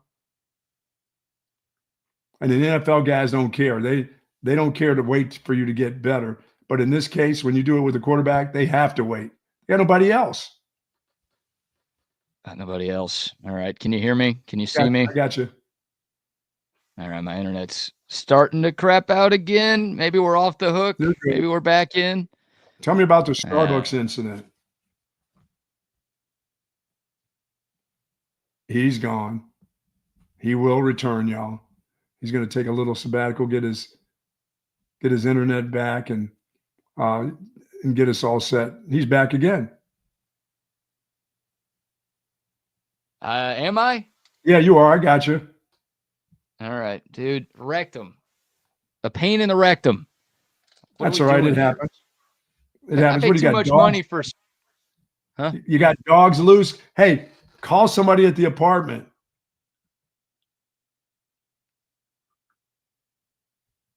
Nope. He's frozen in time once again. Well, we'll continue our talk about and talking about Quinn Ewers. Are you back there? You are back again, buddy. You got to lead the show for now, like I'm not here, and if I'm consistently here, I'll jump in. I'm trying to plug in the portable hotspot to see if. All right, you go ahead. Going. You know, that discussion on Quinn Ewers is very interesting to me, BK. And the fact that kid is doing something at the combine. I mean, if he feels like he's at his healthiest, this is a great opportunity for Quinn Ewers now to throw the ball. They said there's nobody rushing the passer here. It's going to be all about your throws. It's going to be about your footwork. You can show great footwork, but you don't have anybody unless they're throwing bags at his feet while he's getting ready to throw, or they've got people standing in front of him. This is a great opportunity for him, because if he wasn't healthy and they see him throw the ball now without people rushing him, and he can make some great throws, you know, and getting the ball out of his hands really quick, you know, on whether it's out of the gun or it's underneath center. That's the one, because they're going to put him under center a little bit, because the NFL dudes, they like to be under center, you know, every once in a while. So for him under center, having to make those drops now, and if he's healthy enough to make the drops and make the throws and let the ball loose on time, that's going to be fantastic for him. If this is as healthy as he's been all season, this is to be at the combine and then have his personal workouts. Good thing for Quinn Ewers. Yeah. You know, I'm trying to figure out who's looking at him. Maybe the Browns. I don't know. I mean, he met with the Cowboys. He's met with like 9 or 10 teams up there in Indianapolis. So a lot of teams are at least interested in. Yeah, because we don't know. We don't know what's going to happen. Well, Cleveland needs a quarterback, but you don't know. It sounds like Kid Hunter may even be the first player taken. You know, he's talking about his value now. Whether he's going to play wide receiver, if he's going to be a DB, will be interesting. I see Rodney's in there. Rodney, how you doing, brother? Buck, how we doing, brother? Hanging in there, man. Good. BK's apartment is letting him down today. I tell you, that damn internet, man. That damn internet. I'm seeing that Travis Hunter is wanting to. Obviously, he wants to be the first one picked, right. And teams are thinking he may be the first player off the board. Yeah, and it's interesting to see. I think that we may get some movement around. You know, maybe teams try to move up to get that dude. And your Quinn Ewers discussion, I think, is one that I actually was going to talk about a little bit later on our show, and we'll do that then. But I think for Quinn, this is a pretty big moment right here to just you have to think, and Buck, you as a coach maybe would understand this. You know, with the Arch Manning thing that's kind of been over him, you know, this entire time. For him, this is probably like a breath of fresh air, even though there's tremendous pressure. But he kind of gets to get away from that cloud for a little bit and go do what he does best, throw the ball around. Yeah, and once again, you don't have people rushing you. You know, you don't have a pass rush. You're there. You're in the spotlight because this is your big opportunity at the combine. He's going to do a great job, you know, with talking to teams, and they're gonna love everything about how he's matured over the last couple of years. But the fact of him throwing the ball, no rush on air, there's not going to be anybody defending the receivers. They're just going to run routes, and him letting the ball loose and throwing it where they can catch it will be important for him. And I think, because I saw this morning also that Cam Ward, I don't know if it was this morning or last night or when it was, but he said he's not going to throw there either. So I think that these things are kind of lining themselves up. What it's going to come down to Quinn Ewers, and you know how that goes when it comes to pro football teams. durability. I mean, this dude's hurt so often, Buck. Yeah, he's not a big guy. I mean, he's not a big, tall guy in the pocket. You're seeing some of these NFL guys, even the guys that can run are kind of tall that can go and get out of the way. His deal will be his pocket presence. I still believe it's that. I don't believe it's I don't think it's how he thinks or how he releases the ball. I just think I don't think he's great in the pocket. I don't think he doesn't seem like he's real confident. And they can't protect you in the NFL forever. You know what I mean? You only get so much time. And so those guys that make those subtle movements right and left or step up are really, really good at it. I don't think he's great at it. He'll have to he can get better at it because he's got that kind of arm. He's got that arm talent that if a guy is open, he can get rid of it and go. But what's the length of time will he have in a pocket in the NFL? That's the deal. So just his ability to throw the ball, everybody's going to get an opportunity to see that. He's not going to have a bunch of people rushing at him, but people will see that throwing motion and everything else and say, wow, there's not a lot of guys that can do this. And this the whole quarterback situation has changed up so much, from last year, the draft that we had last year with all those guys that came into the league and, how great those guys were going to be. And, a lot of them did pan out. But this year we kind of looked at the draft class and it's like, well, this is kind of that doesn't quite have that same shiny feel like last year. But now it's so interesting because there are so many teams, Buck, that need a quarterback. And, with Matt Stafford maybe getting moved somewhere, Sam Darnold, these guys, it's really a chance for these guys. Jackson Dart is a guy that I just think that look, man, the kid from Washington, that was my dude last year. And I think that Jackson Dart has a potential to maybe move into some kind of role like that, not duplicate that, but something like that. No, but once again, that's a little dude. The team that won the national championship is Will Howard now being talked about as one of those guys because Will Howard is a different guy than what we saw at K-State. He stands tall in the pocket. He's got a strong arm. That dude had a lot of success this year throwing the football. Yeah. So I'm wondering if Will Howard is going to move up, to be one of those, hey, he's a big, strong guy in the pocket. He can throw the ball. He just won a national championship. He's got great leadership. So I'm thinking, is this one of those deals where Will Howard and a guy like Quinn Ewers are battling out to see who is that third or fourth guy in the draft? Yeah. I think Will Howard, to me, I would be taking a chance on Will Howard. I like a big, strong guy like that who's really improved. Yeah, absolutely. I mean, you look at the guy in what is it now? The Chargers. I mean, you look at that. I mean, those pro style quarterbacks. Yeah, and to me, it is. I'm glad you mentioned Will Howard because Will Howard and Quinn, I think, are the ones to me that can really have an impact right here, kind of floating under the radar a little bit. Yep. Here's your chance to go do something, I think, at the combine tomorrow, and that's tomorrow for the quarterbacks. Yeah, BK, what did you think when we were talking about Will Howard? I mean, I know that, all the years at K-State, how can Will Howard, is he going to win them? Is he going to be the guy that prevents them from winning the national championship? Well, he was very much the guy that helped them win the national championship at Ohio State, and that's a different quarterback than we've seen for a long time. In the pocket, he got great wide receivers around him, but he didn't miss them when they were open. Yeah, I think Will Howard's a good backup at the next level. A guy who can come in and give you a spot start, maybe help you win a couple of games in a pinch. I don't think he's a franchise guy. I think his floor is pretty high, but I don't think the ceiling for Will Howard is as high as it is for a guy like Quinn Ewers or some of these other top quarterbacks in this draft class. So yeah, some team's gonna like him. He'll be I don't know, 4th, 5th round pick maybe. Maybe you find something there, but I don't know. I'm not a huge Will Howard guy. He's not going to have all of the resources he had at Ohio State in the league. So there you go, guys. I'm going to go milk the chickens before chaos theory. There you go. So, thank you, buddy. I'll be on standby. Ronnie out. I'll see you all in a little bit. See you, Ronnie. Thanks, Ronnie. Appreciate you, man. Ronnie's gone. Ronnie out. Thanks. Did you kick the mule? Did you kick the mule? Is the mule back working? I don't know. We've got the mobile gateway plugged in and hooked up now. I am no longer relying on my rectum to bring you Texas Sports Unfiltered coverage today.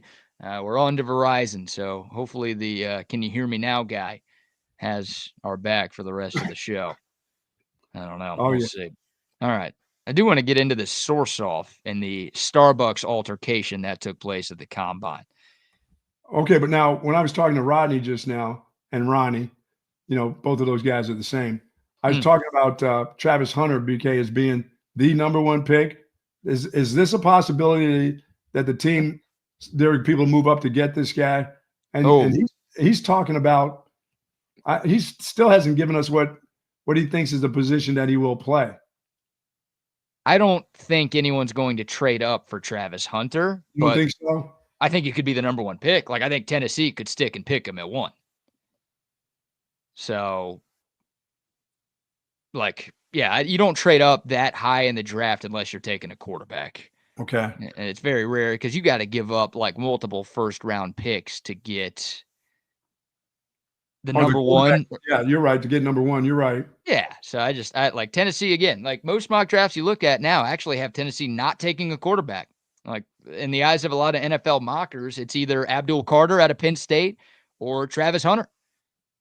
Like that's who it is. So there's a chance Travis Hunter goes 1. I don't think anyone's going to trade up for him though. He's working out with the defensive backs, which means he'll be. I guess he's not doing much at the combine, I don't think, but he's a DB, but he's going to play both. I think at the next level, at least that's what he wants to do. I think that's what they should allow him to do. We've talked about it a lot. I don't think he's going to play as much on both sides of the football in the league as he did in college. No, he thinks he is, but just doesn't feel sustainable. Oh, no. But he's a supreme talent. Like I think he's the most talented player in this class. I'd take him over Abdul Carter, honestly. If I'm not taking a quarterback, I think Tennessee should take a quarterback because even though Shedeur Sanders or Cam Ward aren't the highest graded QBs coming out of college that we've ever seen, you have to take a quarterback. You can't win without a QB in this league. And all of these guys are lottery picks. You never know if they're going to be good or not. So I'd rather take a chance on finding a franchise guy versus just saying, "No, I'm cool with being dog shit next year because we don't have one." I'll take a DB that I don't really know what he'll be like in the NFL. I'll take that chance. No, I'll take my chance on the quarterback that I have some idea of what I saw. There have been plenty of edge rushers and DBs and other positions who have been drafted high who haven't panned out. And I get it. Look, there's more risk with Shedeur Sanders than there probably is with Travis Hunter. There's more risk with Cam Ward than there probably is with Abdul Carter. But you're not going to win if you don't have a quarterback. Tennessee doesn't have a quarterback. Cleveland at 2. Like there are mock drafters that have Tennessee and Cleveland passing on a QB. What are we doing? I don't know if Cleveland afforded Cleveland. How do they do that? Like the Giants would love that at 3 because they need a quarterback too. Sam Darnold. They're not all getting Sam Darnold. No, I think they have to get a quarterback here. So, all right, the source off. Let's get to this. This is pretty funny. It's been a wild story throughout the course of the week in Indianapolis. Tom Brady. This all started because of Tom Brady, because of course it did, Buck. Yes. Tom Brady's Brady. Yeah, we know he's a minority owner for the Raiders. He apparently met with Matthew Stafford in Montana at a ski resort last week. Now, Jordan Schultz, covers the NFL for Fox, reported that Tom Brady hosted Matthew Stafford in Montana and that Brady has been actively trying to recruit Stafford to the Raiders. Now, Stafford's not a free agent. Like, he'd have to demand a trade or request a trade from the Rams for this to even be a possibility. But Jordan Schultz is basically reporting that Tom Brady is trying to convince Matt Stafford to go to the Rams and say, "Hey, I want out and I want to go to Vegas." Well, Ian Rappaport of NFL.com reported that they just ran into each other in Montana just by happenstance. They were in the same place at the same time. They had a meeting. Headed out to the Yellowstone. Yeah, maybe. They had a meeting because they're friends, but it did not include any hosting and it did not include any recruiting. So you've got that going on. Now, let me ask you, before we get to the fight that apparently went down, who do you believe, Jordan Schultz or Ian Rappaport? That wasn't just just coincidence they ran into each other. No. In Montana, out of all places? No. Like this wasn't at like the NFL awards or at the combine or something like that. This was just in Montana. At the ski resort? That's wild. Now, look, rich people probably all vacation in the same spots. They do at certain times of the year. They all get together, yes. So I'm sure there's some place. Talk about their money. They have to talk about their money somewhere. Yeah, and there's got to be a place in Montana. I've never been up there. Have you been up there? No. I know you've been to Wyoming. To me, that's all the same place. Idaho. Idaho. Oh, yeah. Yeah. Sorry. This is all the same place. Case in point right there. Yeah. Thank you very much. So maybe there's a spot in Montana where just a bunch of rich celebrities and athletes go hang out to get away for a little bit. So there's a chance, I guess, that happened. But Rappaport's a better reporter than Schultz is, but I have a really hard time believing this was just a random, they happened to run into each other in Montana. I think this was at least partially planned for those guys to be hanging out. Well, if it did, I mean, you still can't be talking that kind of business. I don't think you can't tamper. People don't tamper. Well, you're not supposed to. Wasn't Tom Brady doing some of that stuff with the Dolphins? Wasn't he involved in that kind of bull crap with the Dolphins too? So it's not a coincidence. He's just used to doing it, and he's Tom Brady, and he can get away with it. You're right. Yeah, it was Stephen Ross, the owner of the Dolphins, who was tampering with Tom Brady, trying to convince, instead of going to Tampa Bay, it was like, hey, can we get you to come to Miami instead? Yeah, weren't these dudes on yachts, though, in Miami? I think the Dolphins had to get rid of a first-round pick because of that, or some draft pick. They got punished by the league because of that deal. So I don't know. But that's part of the story. The good part of the story is that Rappaport and Schultz apparently had a confrontation at a Starbucks in Indianapolis. By the way, Schultz's dad is Howard Schultz, who's the former CEO of Starbucks, which, of course, makes this thing even more funny. You got nepotism involved in this story as well. But a report says Rappaport was talking to an agent in line at Starbucks when Schultz walked up to him and said, "We need to talk." Rappaport said, "We don't need to talk." Schultz responds, "If you have anything to say to me, say it to my effing face. If this continues, we're going to have an effing problem." After that, Rappaport. Problems with those guys, huh? Problems with the media agent guys, huh? He called NFL security, and that was the end of that. So they didn't come to blows or anything. But what are we doing here? Like, Ian Rappaport's like 5'5". We're about to have a pillow fight. That's what we're about to do. With Michi guys? Get him a handful of jelly cats. Now, I'll tell you what. The NFL is really good at marketing itself, better than any other league in the sport. You want to market yourself a little bit. You want to get people paying attention. You want to get people talking about you during the offseason. How about a sanctioned bout between Ian Rappaport and Jordan Schultz? Let's get these guys in the ring or get them in the octagon. Let's see something here. Sponsored by Starbucks. Yeah, well, and that'd be great. Oh, my God, if Starbucks sponsored this whole deal. I was going to say DraftKings because the NFL's in bed with them. Like, players you can't bet, but you could bet on this fight between two reporters here. Wow. Yeah, Starbucks presenting you a fight between Rappaport and Jordan Schultz. We need a tail of the tape on this. We need heights. We need weights. We need reach. We need all this stuff. Let's see this. Got to happen in Seattle where the original Starbucks is. Do it at the original Starbucks. I like that. Right outside, yeah. Put up a ring and let's go. Right there. I don't know how tall. Down there. It's kind of crowded down there at that marketplace, though, to get in that little original Starbucks. It is packed out there, but been there, done that a few times. There you go. You want a crowd. Coffee's still the same. It's not any better out there than it is. Not any better than any other Starbucks. No, it's an old place, old building. But I do like the market. I do like the market there in Seattle. Yeah, Dudes doing fishing, slamming fish at people. Always you see that? I like that. Yes. Yeah, I was out there last year and saw that, and I saw the line for the Starbucks, and I'm like, dude, this. Oh no. I don't get Starbucks here. It's too expensive. No, I'm a Seattle fan of the flowers and the tulips and stuff there. And then they send all their homeless to us, so not down with that. We're blaming them for our homeless problem here. Yeah, they send them all here. That's we just switch out. We switch out. We bus them back and forth. That's where the Greyhound goes. When somebody was saying that's where the Greyhound lines are from Seattle to Austin, Portland to Austin. They just switch around depending on what parts of the season it is.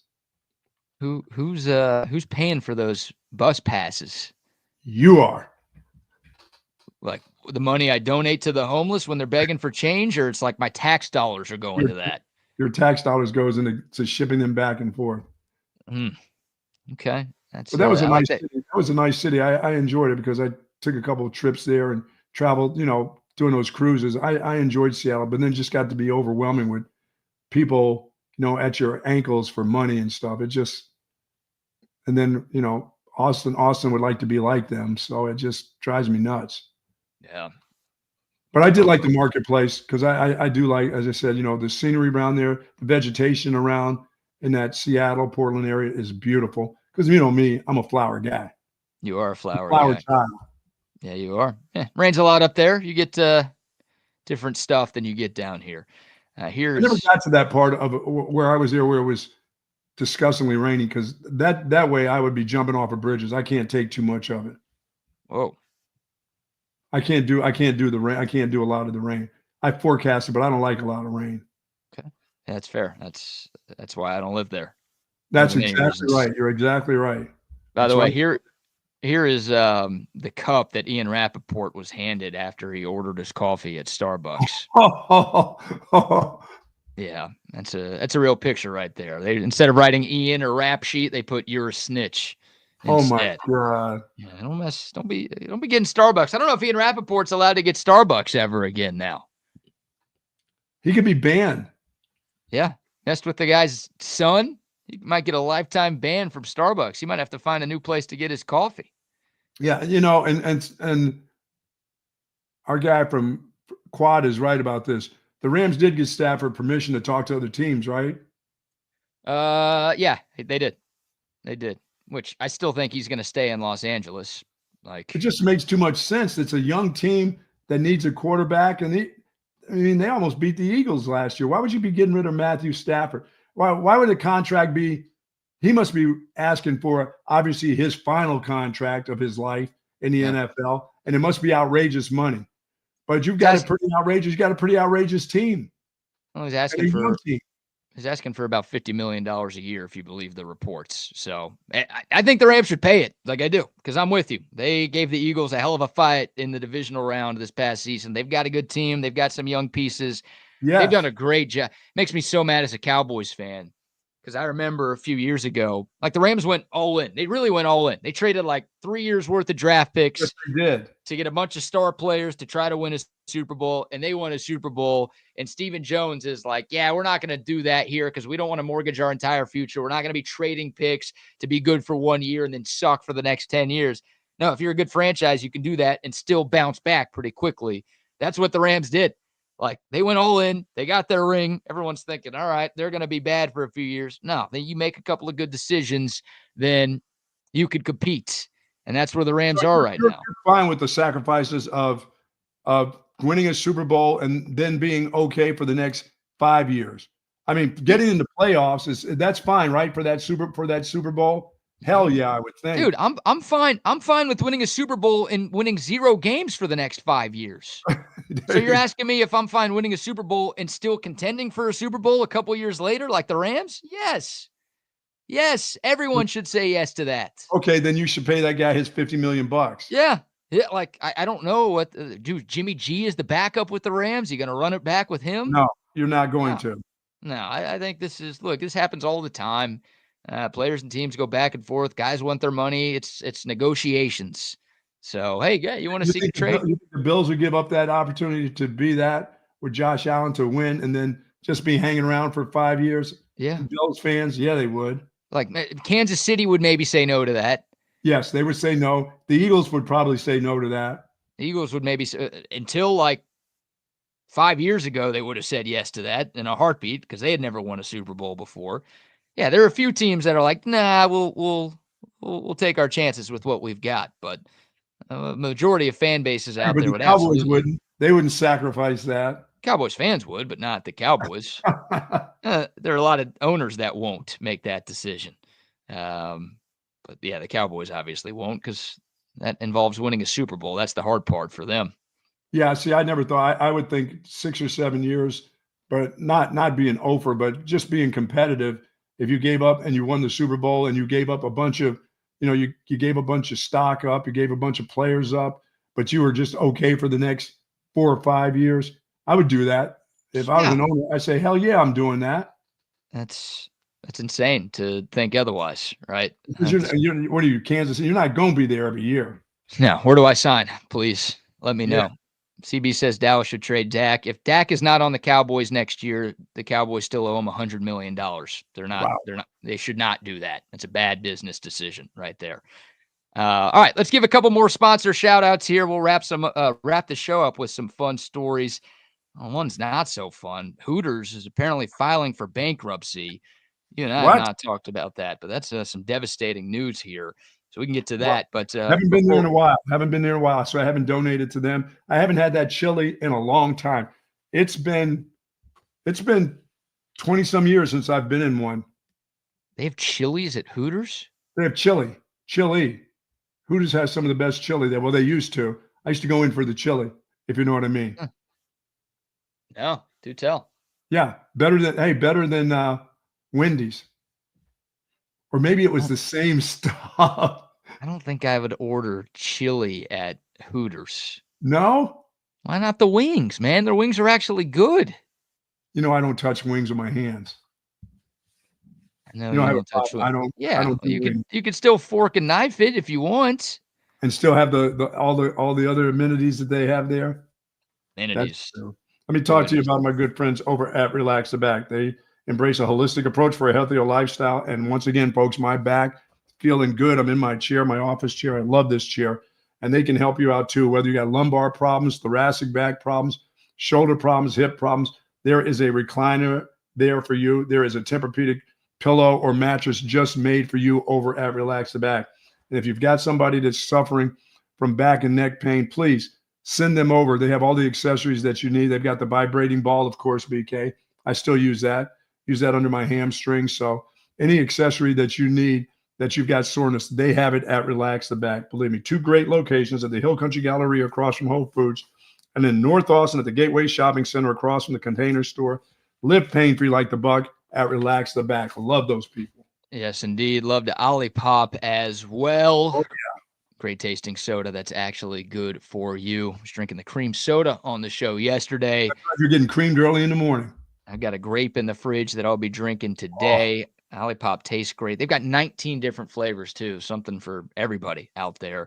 And the best part about Olipop, it's actually good for you. 9 grams of fiber in every can, prebiotics, plant fibers, botanicals. I don't know what those words mean, but I do know they support good digestive health. So if you want to support your digestive health and also enjoy doing it, get you some Olipop. The next time you're at the store, they've got it at H-E-B. They've got it at Costco, Walmart, Target, basically wherever you buy your groceries. Be on the lookout for Olipop. This stuff is growing like crazy. You don't have to search very hard to find it anymore. And again, 19 flavors, something for everybody out there. It's a whole new kind of soda. It is Olipop. No doubt about it. Our good friends out at Covert Bee Caves, 42 acres. I'm looking for that used truck. I'm going to have to get a little smaller truck because the big one's going away. The big brown, doo-doo brown is headed out the door. So I'm looking for a smaller truck. And they have all the trucks, SUVs, and cars out there. 42 wonderful acres out in beautiful Bee Caves. And I'd say go walk the lot. Go out there and, of course, you can look online and see the car or truck or Jeep that you're looking for, SUV you're looking for. But go out there to beautiful Bee Caves and look on that lot and see all the wonderful things that they have to offer. And, folks, nobody beats a Covert deal. Not now, not ever. Not ever. And quick shout out to AV Consultations as well. If you want to upgrade your home TV setup, do it with the experts at Audio Visual Consultations. They're the best in the business, and they've been in business since 1988. They can hook you up with a home TV setup that you've always wanted. Bunch of TVs on one wall, one giant screen with a surround sound. If you want that media room, get that projector with the badass speakers. They got you covered. AV Consultations can do all of it. All you have to do is give them a call, 512-255-8678. All right. You know what? Quick pivot here because I had this marked and I really want to show this to you. I think this is a better story than what's going on at Hooters right now. We've got another post from our friends at Message Board Geniuses. Okay. Buck, this is we show Aggie meltdowns and Sooner meltdowns from time to time on this show. And Message Board Geniuses is a great follow on Twitter if you don't already do so, because they find the best message board posts from around the country. Sometimes Texas gets thrown under the bus, but they're on Texags, they're on Oklahomas and Alabamas and Georgias and every school. in the country, and they are finding the most ridiculous posts by college sports fans. We got one from Texags here that says, everyone is gigging wrong. Buck, of course, you know the gig 'em hand signal for Texas A&M, right? They give you the thumbs Yeah. up. Yeah. Doesn't seem like there's too much to it. But according to poster H.E. Pennybacker, everyone is gigging wrong, and it's ruining all of our sports programs. Do you want to know why want to know why we can't win anything? Because you people don't know how to gig them properly. Yeah, I always thought it was like this way. I didn't know if it was up, down. I do down, but I thought it was more, the real one is like almost sideways, like up your giggy. Where are you putting that thumb there? That's what I'm saying. They don't like you going this way, because that's a different kind of gig 'em right there, I believe. Oh, thumb up. Yeah, thumb up. Here you go. Gig this. You know what I mean? I don't think I never thought that was the proper way. Or gig down. I thought it was kind of sideways. This Aggie fan says, you people, in all caps, don't know how to gig 'em. People? They go to the you people? Drop to you people. The gig 'em should be thrown with a cool and confident facial expression. Oh. And your arm should be kept close to your body with your elbow bent at a 90-degree angle. Ooh. I don't like, well, my facial expression is never going to be right when I do that, period. How do you do that right? How can you be smiling when you do? You got to be laughing. What is a cool and confident facial expression? Did they have an example? They didn't put one up on the board? No pictures on this post. Oh, they've got to put, somebody generate the AI picture. Hey, have Luca doing it. Have your guy that's sitting behind the mic there, and have him gig one. So close to your body, your arms close to your body with your elbow bent at a 90-degree angle. So is it just like this? Like you got to have your elbow pinned against you and do a thumbs up? What is it? For those people, that's kind of surly, and that's kind of stuffy. That sounds like a stuffy gig 'em to me. The last paragraph reads, please stop throwing your arm straight out and making all sorts of overly aggressive and or hyper body motions and facial expressions during the gig 'em. You're making us all look extremely uncoordinated. Oh, we should look giddy. Is that what it is? It's not gig 'em, it's giddy. Don't be giddy when you do this. Be serious. Apparently that's the problem with Texas A&M sports, is that the fans are gigging wrong. It ain't the coaches. It ain't the players. It ain't everything else. It's That's you not people. the reason. Yeah, that ain't the reason why they haven't won relevant national championship and forever. It's the people. The fans are just gigging wrong, Buck. Well, why don't they have a night rally for that? They like rallies. Why don't they rally that one at night for how to gig 'em? Little midnight yell for teaching people how to correctly, like, it doesn't seem that hard. What's wrong with this? What kind of overly aggressive hand gestures and facial expressions are we talking about? Hey, backpacking with it, getting with the backpack. I mean, little Tom, really. Combine the Tom Herman with the gig 'em there. They don't want that. I mean, are they that stupid? They have to like teach a class on how to get you to put your thumb up. Remember, it's not thumb up. That's gigging it the wrong way. They don't want it. They don't want it. Yeah, they want you to go sideways more so than up the giggy. They don't want it in the giggy. That's how you would describe their athletic success recent years. Yeah. Like, you can't go here. It's got to be here or down here, I think. So there you go. I figured that was a good story. You people are people. And since we teased Hooters, we'll talk a little bit about Hooters. They're facing liquidity issues. Foot traffic has declined. They've had to shut down several locations. The chain apparently sold about $300 million in asset-backed bonds back in 2021, and they are filing for bankruptcy, Buck. Yeah, too many people frowning upon you taking your young son in there when he's 7 into Hooters with you for an excuse for lunch. Yeah. Yeah. They don't do. It's Yeah, okay if you bang your son's girlfriend, but don't take your son into a Hooters, huh? yeah, that's okay. That's okay, but you can't take your 7-year-old in the Hooters, and he goes back and tells mommy where you went for lunch. Oh, the chili was great, mommy. Really? You gotta teach your kids, don't you? You want to be the one teaching them. You don't want them to learn out there on the street. Exactly. Better for the parent to be telling the kids about all that stuff than for somebody else. Yeah, that was kind of disgusting. That Mississippi deal you did the other day was just. I have a hard time I've had a hard time for 2 days overcoming the dad that would do that to his son.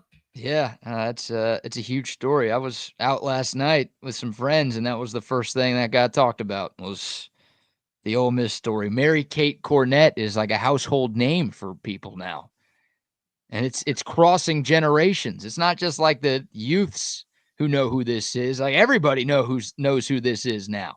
And they're still together. I don't know if she was working at Hooters or anything like that. Wouldn't mind seeing her at a Hooters. We did confirm, by the way, that she's like 18 years old. So it's not like a college senior. It's a college freshman that this dad went after. Technically legal, but which is even worse. Not a great look for him. Not a great look for the family, but a great story for us on this show. Yeah, for you people. Yeah, look, it's nobody I know. I'll be selfish with this take. Like we need good content. We want you people doing stuff like this. Maybe not anybody watching or listening right now. We care about y'all. I can't be down on Hooters because I did shows. We used to do shows. My old partner and I did shows at Hooter. Yeah. Until one of the Hooter girls showed me her Hooter, and then I said, I can't do this. I can't do it. She showed you her Hooters or her hoo-ha? Her hoo-ha. Okay, well, that's not what that restaurant's about. It's all about the top. She was showing you her. What'd she do? Yeah. She just like moved the little orange spandex to the side and said, "Take a look." look. That was it for me. I said, I can't do this. I have daughters. I can't do it. How did that happen? I've never heard this story. Oh, we were doing one out by where the old at the mall out there, the mall out in Anderson there at that Hooters, and we were doing a weekly show out there called the Man Show. I mean, we were giving away like stuff from the adult megaplex and stuff like that back in the day when they would be advertising and stuff like that, giving away products and stuff. And it got and I at the time I was drinking at the time. And some, we were doing some bit, but some girl walked up to me and went, and I was like, dude, I can't do this. That was it. I actually told the old station that, sorry, that won't work for me. I can't be a part of that. She literally just walked up to you and without saying anything, pulled her pants down. Pulled down enough to see. Yeah. To see the private part. Yeah. And I was like, I can't do this. Wow. You didn't do anything with it at the time? She didn't ask for like no she smell test? No smell test? Never asked me to pet the kitty or anything, not do any of that stuff, but actually just showed me. And I was like, you know what?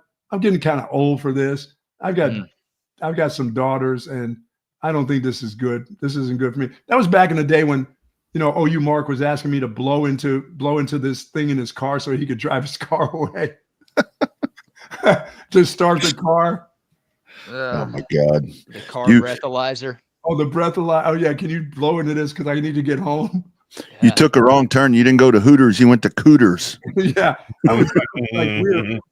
I was like a real grown up at that time, I thought. And I was like, seriously, boy, this is it. This is where radio is going to lead you to, doing shows there. But there were man shows all over the place. Those were bits all over radio and TV and stuff.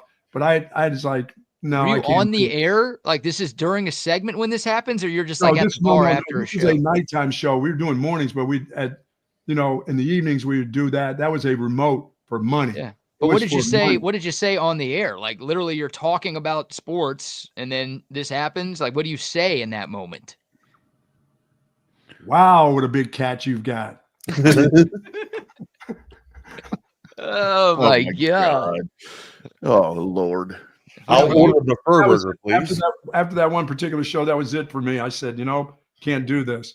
And believe me, the station at the time did not take too kind for me to exert my power. That was a money-making deal Hooters Sure. was really thriving during those times, you know?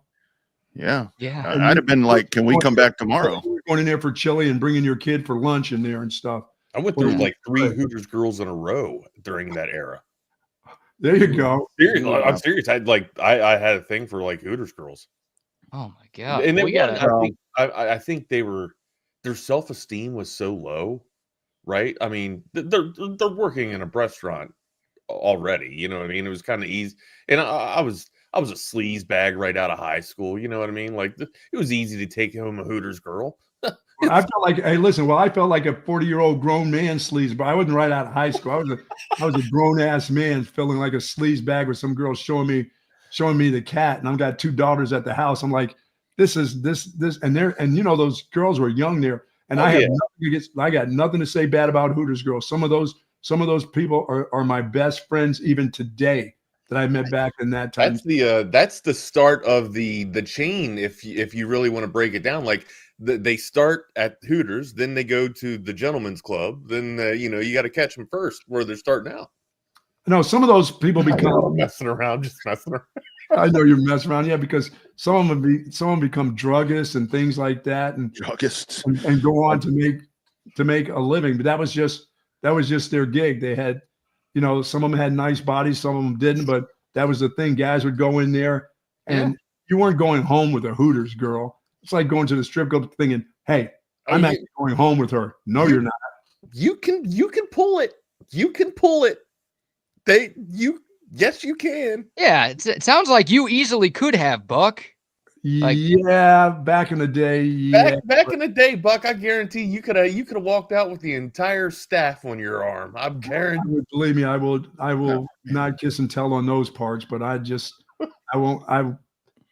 There's things that you're not proud of, and that's. I thought I was giving more to the education, education fund at the time. Back to the community. Yeah, thank you, Wags. Thank you very much. Two thoughts for me with the Hooters thing. Sorry, BK. 2 thoughts on the Hooters thing, because I have popped into those being on the road every now and then in racing towns. You know, they're like predominantly right there. Sure. Are they number still one, thriving, Rodney? What's that? Are they still thriving No, I kind of saw the writing on the wall right here. Number one, take the pantyhose off. You don't need to be wearing nylons in there. I mean, they're doing that. And then number 2, the name of the place is Hooters. That should be like a requirement.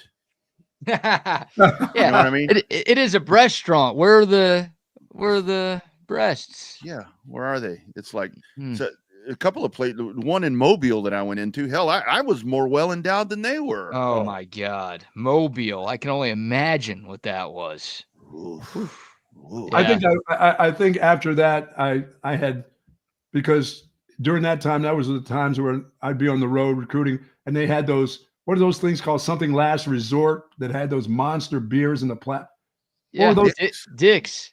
Dick's. Oh my goodness, they had them in Florida. They had them all over. They had them in South Carolina. I went into a couple of those, BK, and I was like, wow. And they would throw that. I said, I'd like a nice beer. And they'd throw in like a 40-ounce plastic thing like in front of me. I'm like, what am I supposed to do with this thing? Do I take this home? They said, oh, no, you can drink a couple of these. I'm like, what? Yeah. Dick's Last Resort. Man, come on, Crazy. stumbling out of a place. My God. I stopped at a Hooters in Beaumont. Sorry to keep cutting you off. You're gonna like fire me. You're stopped at a Hooters in Beaumont one time on the way to Florida. 2 pregnant Hooters employees in there. No. Yeah. Oh, goodness. I was at a gentleman's club in Hawaii when I was in the Marine Corps, and there was a girl that was pregnant dancing. Okay. I'm serious. Like, I believe it. You got to make money for the kid, There you go. yeah. And they're going out of business, huh? Filing for bankruptcy. So we'll see. I mean, the I one on actually think Riverside's the been paper's closed for a open. while. Yeah. There's the one in Round Rock's still open. I think there's one between here and San Antonio that's still open. Mhm. But they're still around. Heck, As I'm of hungry now. for chili now. Now I'm going to have an early chili lunch. Are the restaurants still a thing though? Like Twin if Hooters Peaks is going out of Twin business, Peaks is doing okay. wasn't there another one around here Twin with Peaks? a military theme or some? I can't remember the name of it, but had like a military theme. But it was along the same lines of Hooters. I don't know what they specialized in. I don't know if they had like a a wings item on their menu. Ojos Locos. There's a Ojos Locos right there on 35. I knew you would know. I knew you would know. Oh, that is great. You would know. All right, boys. Listen, have a good weekend. Y'all be safe out there this weekend. It's going to be beautiful out. So, the crazies, those people will be out this weekend, especially if out there near Circuit of the Americas. Mhm. Those people will be there. Those people will be there. Be good, guys. See y'all later, brother. Twin Peaks on Stastny is still there. Sure, yeah, Stastny and Twin Peaks up on Lewis Henna as well. Twin Cheeks, Twin Peaks, man. Yeah, do a little bit of shows over there at the Twin Peaks, and of course, Lee Castle Rock, Michael C. Comes through with Bombshells. That's what it's called. Yeah, that one right there. And the Fish Daddies that used to be next door to Bombshells are right there. It closed, and I think now it's like a Mexican restaurant. So I don't know what's going on in that little corridor there. But yeah, Bombshell. It's not a bad one. Yeah, Fish Daddies. I think now it's Mas Fajitas.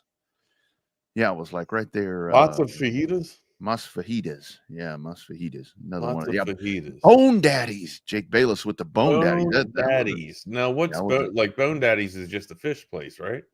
They had, they had like chicken strips, and I think you could get steaks and all that. There was one on 183, right there in that Research Boulevard area that I would like go to business things, quite often. It seemed like because that's where those. You would go to business things at Bone Daddies. That's where they wanted to meet. It's like, I meet you at Bone Daddies. I'm like, all right, let's go. All it was that's back when I was young. It was the old dudes. It's like me now when I'm the one. No, I got you. Go to Bombshells. I'm just kidding. I don't go there. Yeah. Man, that time. You want to talk about memories?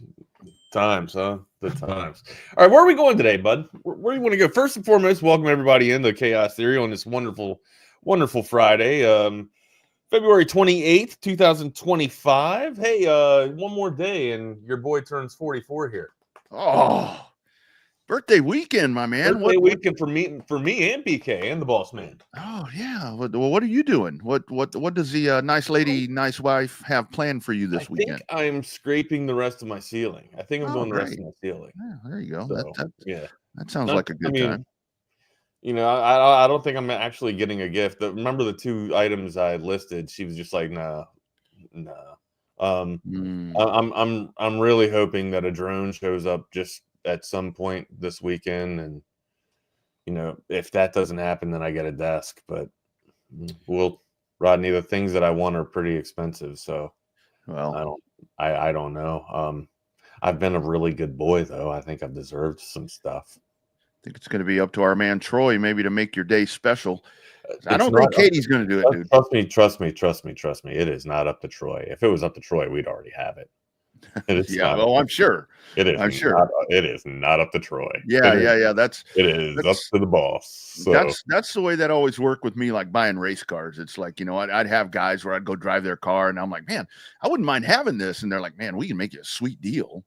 And I'd come show the sweet deal to the accountant, and it's like, no, that ain't happening. So, It's not even a money thing. It's convincing my wife. Like I told you, we were a very progressive house. My wife is probably the enemy of tech. Of all, like I told you about her, the librarian in my wife, right? My wife should have been a librarian. She knows that technology moves and advances society forward, but yet she still is against technology. And this room is a tech room. And she's like, I can't sleep in this house because of all the stuff that's going on in your room. Like, what do you can't, you don't see any light. She goes, I can feel the frequencies. I can feel the light frequencies, the light vibe. Like, you're crazy. Just go to sleep. I can't. I will turn the TV off and go to sleep. So anyway, that's where we're at. Yeah, it's crazy. We'll probably end up more with a desk, but even the desk is a tech desk, right? It's a It's a standing desk. That's just it too. Like it hides wires and it hides lights, and it's more in favor of what she's trying to accomplish with this room, I guess. Right. If she's doing a hostile takeover. anyways, that's neither here or there. I actually have 3 Autodesk leg. Okay, right on.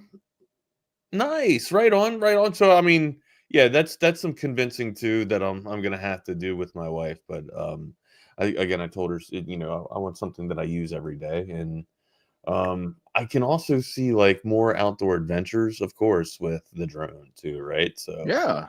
I don't know. I think the drone I'm a would be totally nerd. I cool. like tech stuff. She knows this. She knew this when she married me.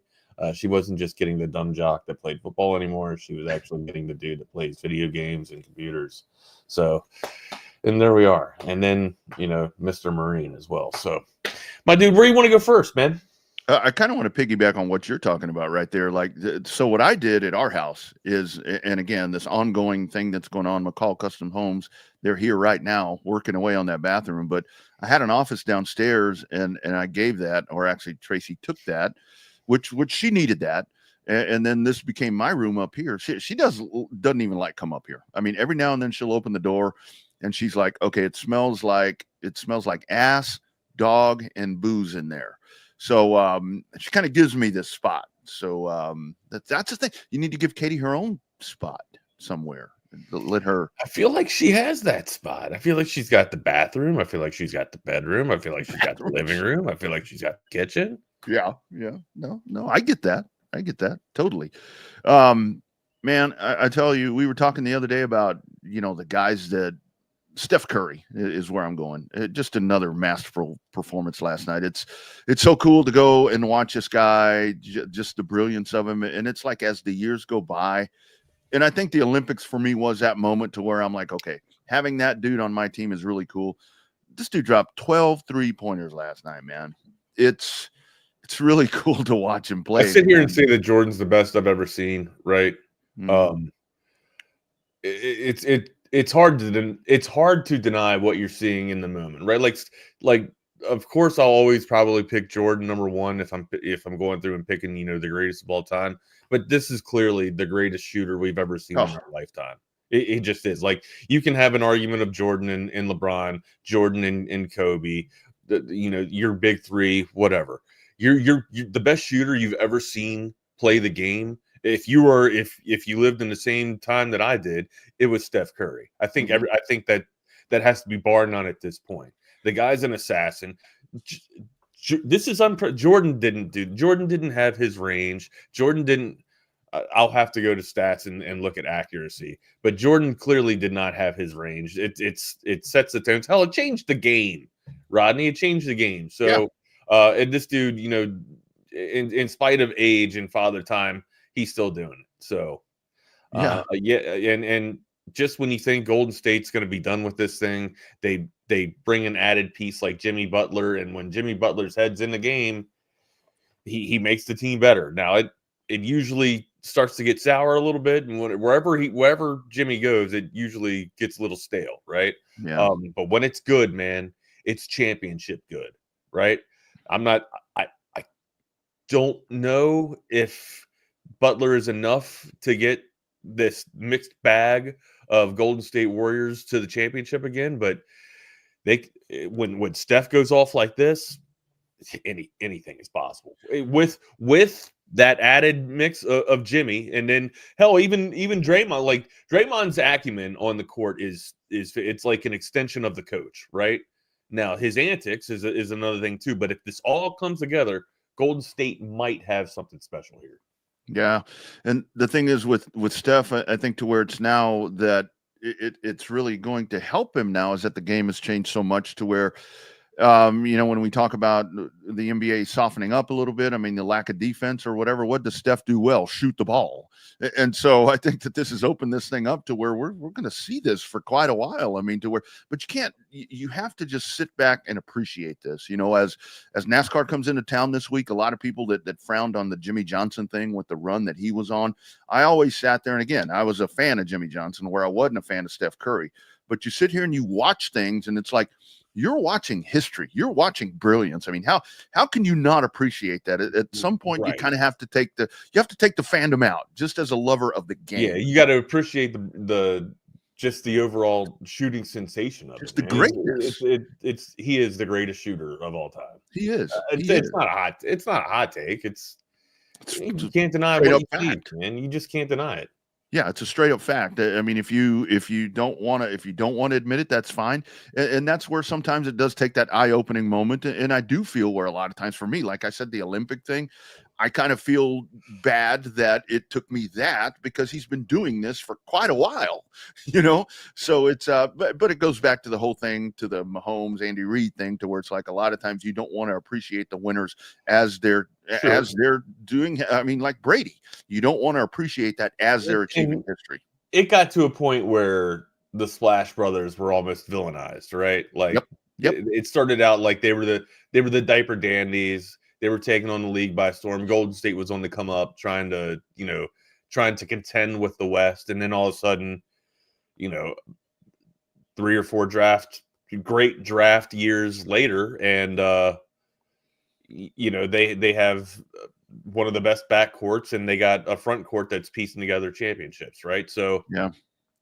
After they started winning, people were just like, "Oh, it's the greatest show on the hard court," right? And then they started knowing it. Everybody else started knowing it, and then they started really leaning into it, and then everybody started making them the villain, right? And then what's that old saying in Batman, right? Like, you either it's gonna kill me that I don't know it, and I'm sure all you Batman fans will know it, but you either live to be a hero or live long enough to die a villain or some shit like that. I can't remember, but anyways, Harvey Danger, God, Harvey Dent says it in Christopher Nolan's Batman in The Dark Knight. So it's always stuck with me, even though I can't recite it at the moment. But anyways, that's kind of how it was with Golden State. They were great for a while, and then they played their card too long, and then they became the villain. That's kind of how I viewed it, or kind of took it in. And I think what makes this really cool is, like you said, with the pieces in place that are maybe making, I think a lot of people, I think about a year and a half, maybe 2 years ago, we started talking about, okay, the Golden State, it is past, it's finally at that point. Yeah. But I think that now that you've got some pieces in place, and Steph has continued to evolve his game. It's kind of one of those things to where as you get older, you evolve your lifestyles for different things.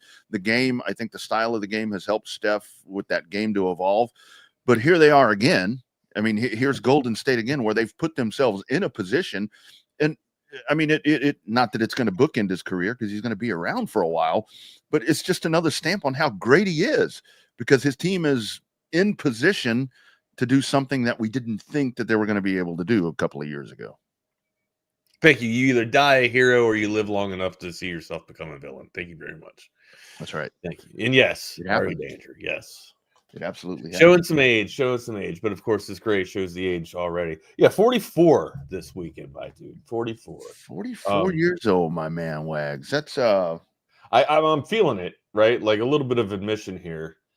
I mentioned that I'm doing some work with the house. It feels like we're doing some work with the house every week now.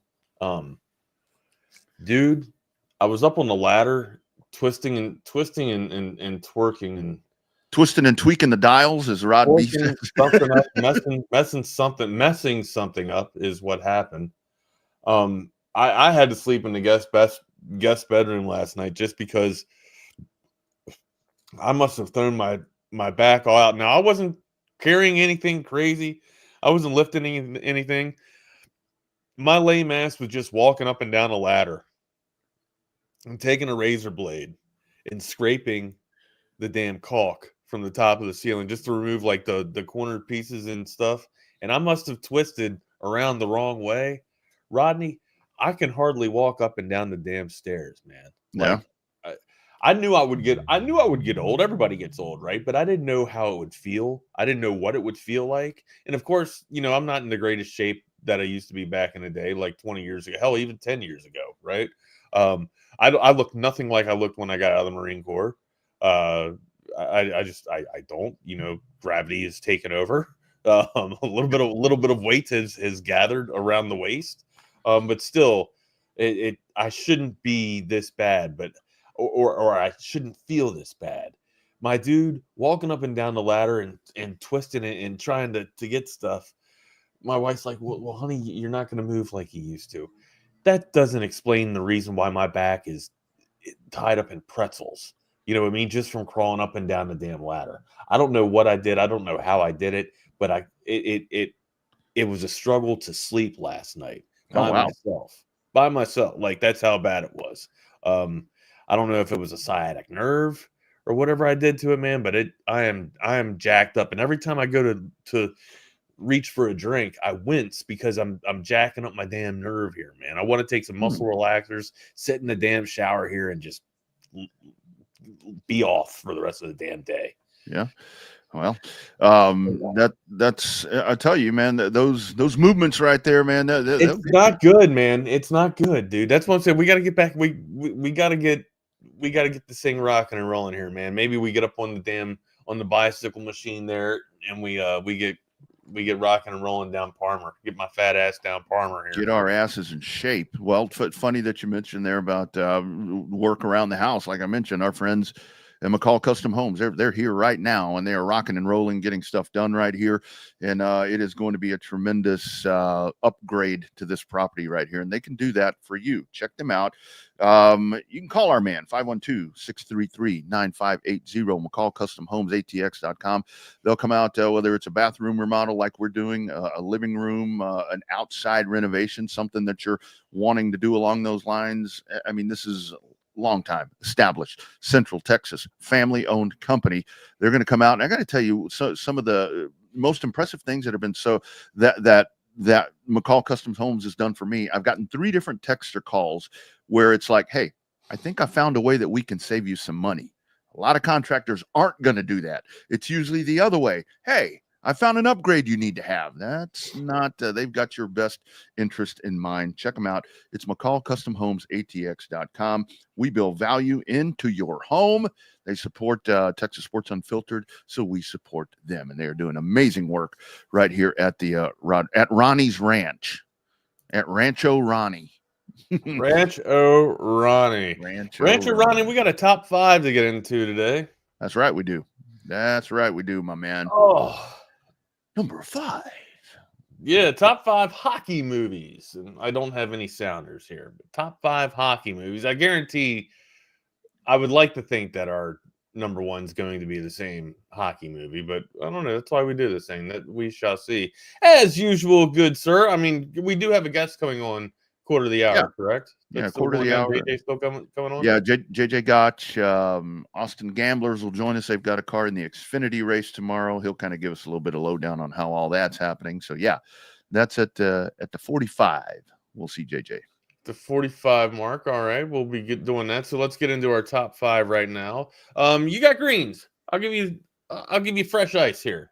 I went number 5 for me, and this was just kind of the mood back in those days, I think. And again, this is just kind of the age and time that I was in at that point. With number 5, I did go with the low-hanging fruit. I went with my man Emilio Estevez, and I went Mighty Ducks. I mean, because look, man, I love the Bad News Bears. And that kind of fit right in place right there. You know, you get this dude that comes in, he's not going to get all the buy-in or whatever. And it was, just one of those feel-good stories back in those days, Wags. Mighty Ducks 1 or 2 or the original number one. Number one. I haven't seen the other ones. And so in my research last night, I guess this has been concluded, right? It's been debated. Happy Gilmore is a hockey movie. So it is. Well, I guess it straddles. I guess it goes both ways, right? I guess it goes both ways. It is Friday after all. It is classified as a hockey movie, but also classified as a golf movie.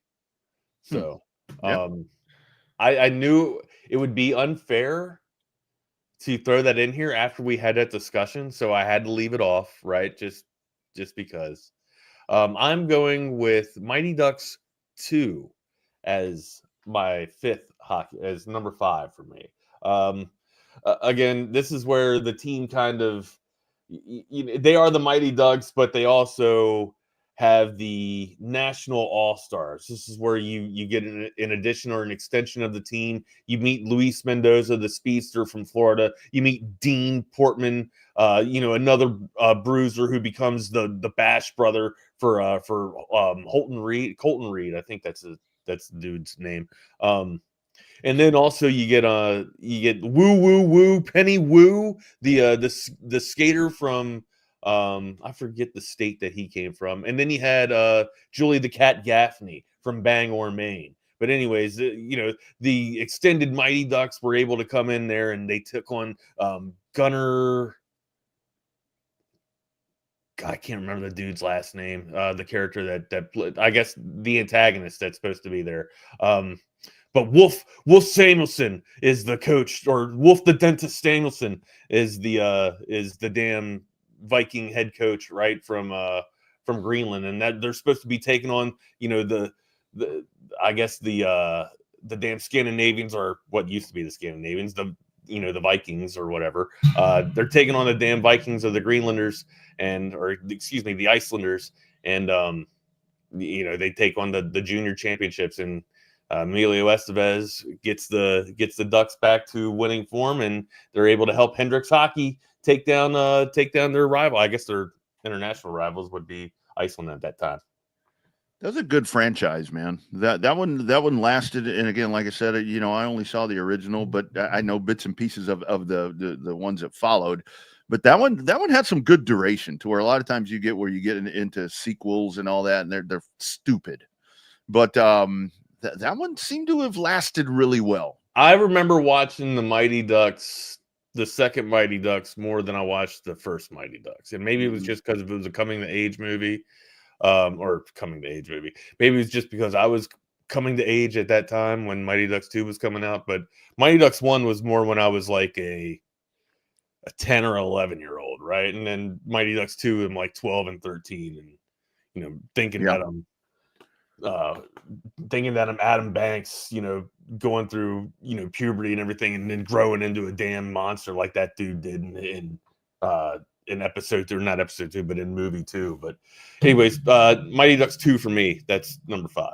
There we go. So we're kind of on the same page there. Number 4, I went and you've seen Ice Guardians, I'm sure, right? Yeah. Dude, I like, because that was one. If we're gonna do our top 5, maybe we should do our top 5 that we wouldn't watch too. So I like Ice Guardians. I put it number 4 because I think that was very much tailored a lot to much as myself, not a typical everyday, every night hockey fan. I like the story there. I like the story about the position and so forth. So I put that in my list. Again, I think I've seen 6 hockey movies, so it was pretty damn easy for me to weed out the one that didn't make the list for me. But man, I really like that one. I really like that. Plus, that's one of my favorite positions. I got you. Yeah. I think that's a big part about it. To me, that's the big balls right there, is that position. What about Youngblood? You ever seen Youngblood with Rob Lowe back in the day? That's the one I left off. That's the one. Really? All right. So I said coming of age when I was describing Mighty Ducks 2.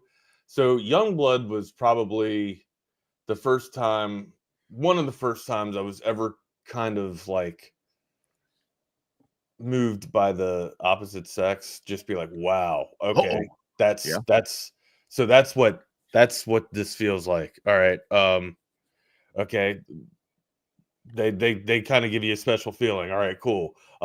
I forget the actress's name, but Rob Lowe's love crush in Youngblood was one like her and Jennifer Connelly. Was like my first, and Elizabeth Shue, Jennifer Connelly and Elizabeth Shue. Those 3 were like my first. Oh, and the singer from the Bengals, Susanna Hoff were like my first crushes. And this girl first and foremost, because I remember like, oh my God, that's girls are supposed to be gross and ugly. What the hell's going on here? And I ended up watching Rob Lowe not Rob Lowe, but Rob Lowe movies just to see girls like that. And I remember Demi Moore. Demi Moore would be another, hot figure, and what was that other movie with Rob Lowe did? Oh yeah, About Last Night or some shit like that. Yeah. So usually the actress that was with Rob Lowe movies, I started falling in love with, man. But yeah, Slapshot, boom, or excuse me, not there's a precursor there. A little bit of a dip into my top 5, but yeah, Youngblood, number 4. Yeah, that Jennifer Connelly. Wow. Yeah. Jennifer Connelly was absolutely a smoke show. Still doing it. That's what I tell, man. Yeah, absolutely. And you said Demi Moore. I mean, like I was talking about Landman the other day. I got to look this girl up. What was her name? Still looking all right. All right. Number 3, Cynthia Gibb. I remember her. I remember that girl. She's a blondie, wasn't she? There's a blonde girl, right? Yeah, she played Jessie Chadwick. She was just an absolute smoke show, man. Yeah, that's pretty good. Number 3 for me. Oh, that was number 4 for you. Okay. Number 3, man, got to go with the old favorite. Who the hell doesn't like Slapshot? I mean, I love that one. I will watch that. That's one of those where, and I think it's just kind of that era where I will sit there and watch certain movies over and over and over. Longhorn Bear says Porky's. That movie's on that list as well. Grease, Smokey and the Bandit, Slapshot, Porky's. Those are ones that I will just watch. Reminds me of being a kid. Man. It's those movies that kind of tie you in. I love it. I have Slapshot on here based just like I had to go back and watch Slapshot a couple of years ago, right? Like I forgot the actual storyline of it. And then you really start to appreciate just Paul Newman. Yeah, right. Like amazing performance. Yeah, and that's the thing. Like you're just like, all right, well, did you start thinking to yourself, well, where did Paul Newman grow up?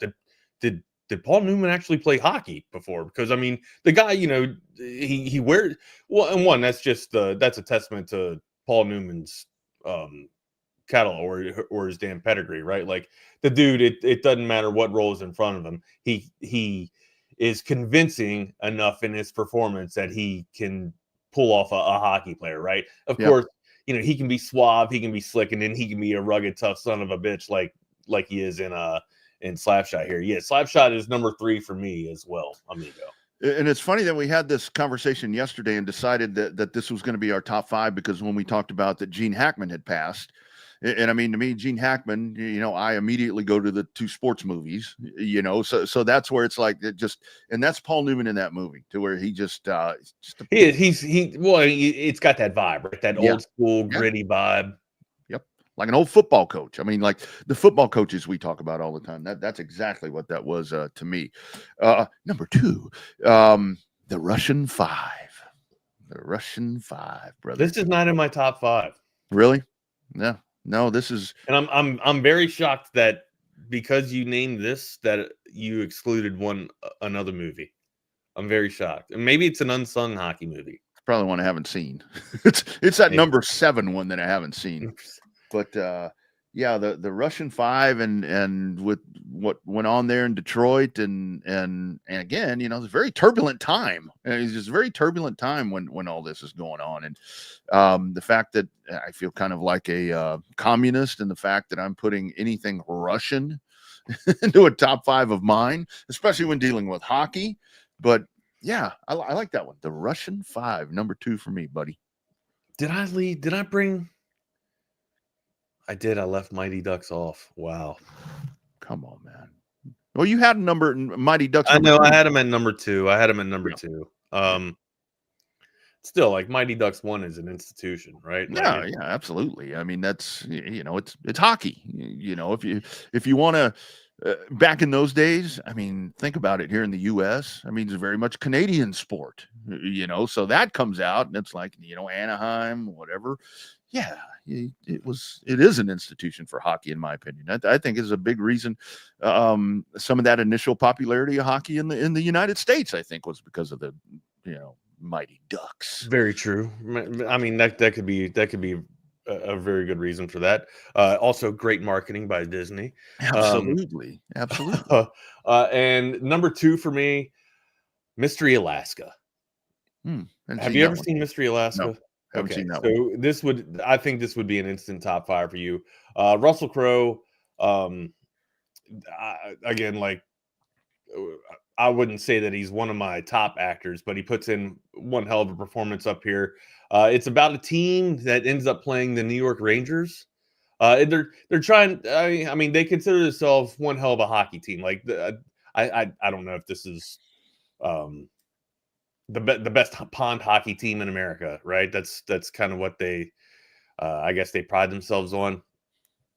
They got Kevin. What's this guy's name? Is Kevin Durand. It's like the introduction that I first got of Kevin Durand, who plays. He's called Tree in this movie. Huge dude, right? Plays a defenseman for Mystery Alaska's team. And what they do is they play like a Saturday game or a Sunday game. It's where the town really doesn't have much going on. The town just has hockey to fall back on and rely on, right? It's always cold. It's always snowy up in Alaska, in Mystery Alaska. So to boost morale, they get a team game, right? Or a league game, right? There's a young sensation, Scott. I think his name's Scotty. I can't remember the actual character's name. I'm not trying to give any spoilers away here, Rodney, but it's been out for quite some time. Yeah. But the dude's name's Stevie, I think, and the dude can skate. Like he's an absolute killer on the ice, right? But there's no room for him at the Sunday game. And Russell Crowe is kind of the one that's, the last to be cut. And everybody's just, I think he plays the sheriff, if I'm not mistaken. Russell Crowe plays the sheriff of Mystery Alaska. So people want to be nice to him and they don't want to be like, hey, old man, it's time to hang up the skates. But Stevie's got to skate. We're ready to watch this dude skate. Anyways, that's kind of like the main story and the main thing, but there's a whole bunch of other stuff that's going down inside the town where somebody else is, it's a small town, so of course somebody's sleeping with somebody's wife, right? You got to find out a whole bunch of that stuff, but between all that's going down, the Rangers, somebody from the town ends up getting a job in the NHL and is able to bring, I guess, a spotlight to their town.